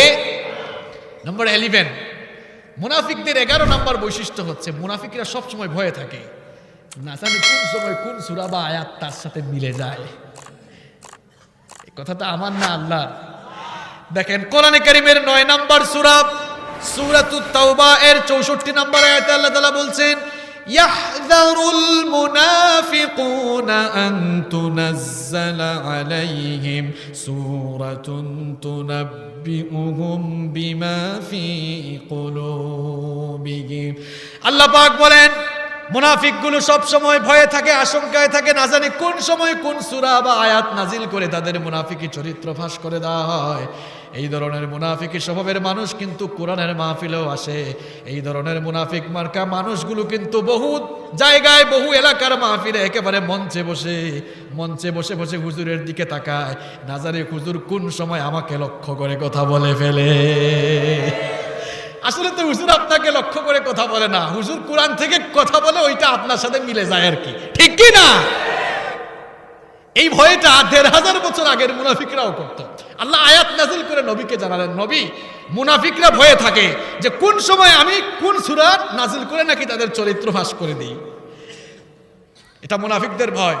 এই জন্য আপনাদের এলাকা তো অনেক ভালো, আলহামদুলিল্লাহ। অনেক এলাকায় হুজুরদেরকে নোটিশ দেয়, হুজুর এটা বলবেন না, এটা বলবেন না, এটা বলবেন না, এটা বলবেন না, কারণ এটা বললেই তো উপরে পড়বে, ঠিক কি না? তো মুনাফিকরা সব সময় ভয়ে থাকে, না জানি কোন সময় তার চরিত্র কোরআন ফাঁস করে দেয় কিনা। এটা তাদের 11 নম্বর চরিত্র। মুনাফিকদের 12 নম্বর বৈশিষ্ট্য হলো এরা আতাত করে চলে, সিন্ডিকেট মেইনটেইন করে চলে। কোরআনে কারীমের 4 নম্বর সূরা, সূরাতুন নিসা এর 141 নম্বর আয়াতে আল্লাহ পাক সুন্দর করে বললেন, আল্লাযীনা ইয়াতারাব্বাসুনা বিকুম ফাইন কানা লাকুম ফাতহুম মিনাল্লাহি ক্বালু আলাম নাকুম মাআকুম ওয়া ইন কানা লিল কাফিরিনা নাসীবুন ক্বালু আলাম নাস্তাহওয়িয আলাইকুম ওয়া নামনাকুম মিনাল মুমিনিন। আল্লাহ পাক বলেন, মুমিনরা সব সময় আতাত করে চলতে চায়। যখন মুনাফিকরা সব সময় আতাত করে চলতে চায়, যখন মুমিনদেরকে আল্লাহ বিজয় দান করেন, মুমিনদের কাছে গিয়ে বলে, আমরা কি তোমাদের সাথী ছিলাম না নাকি?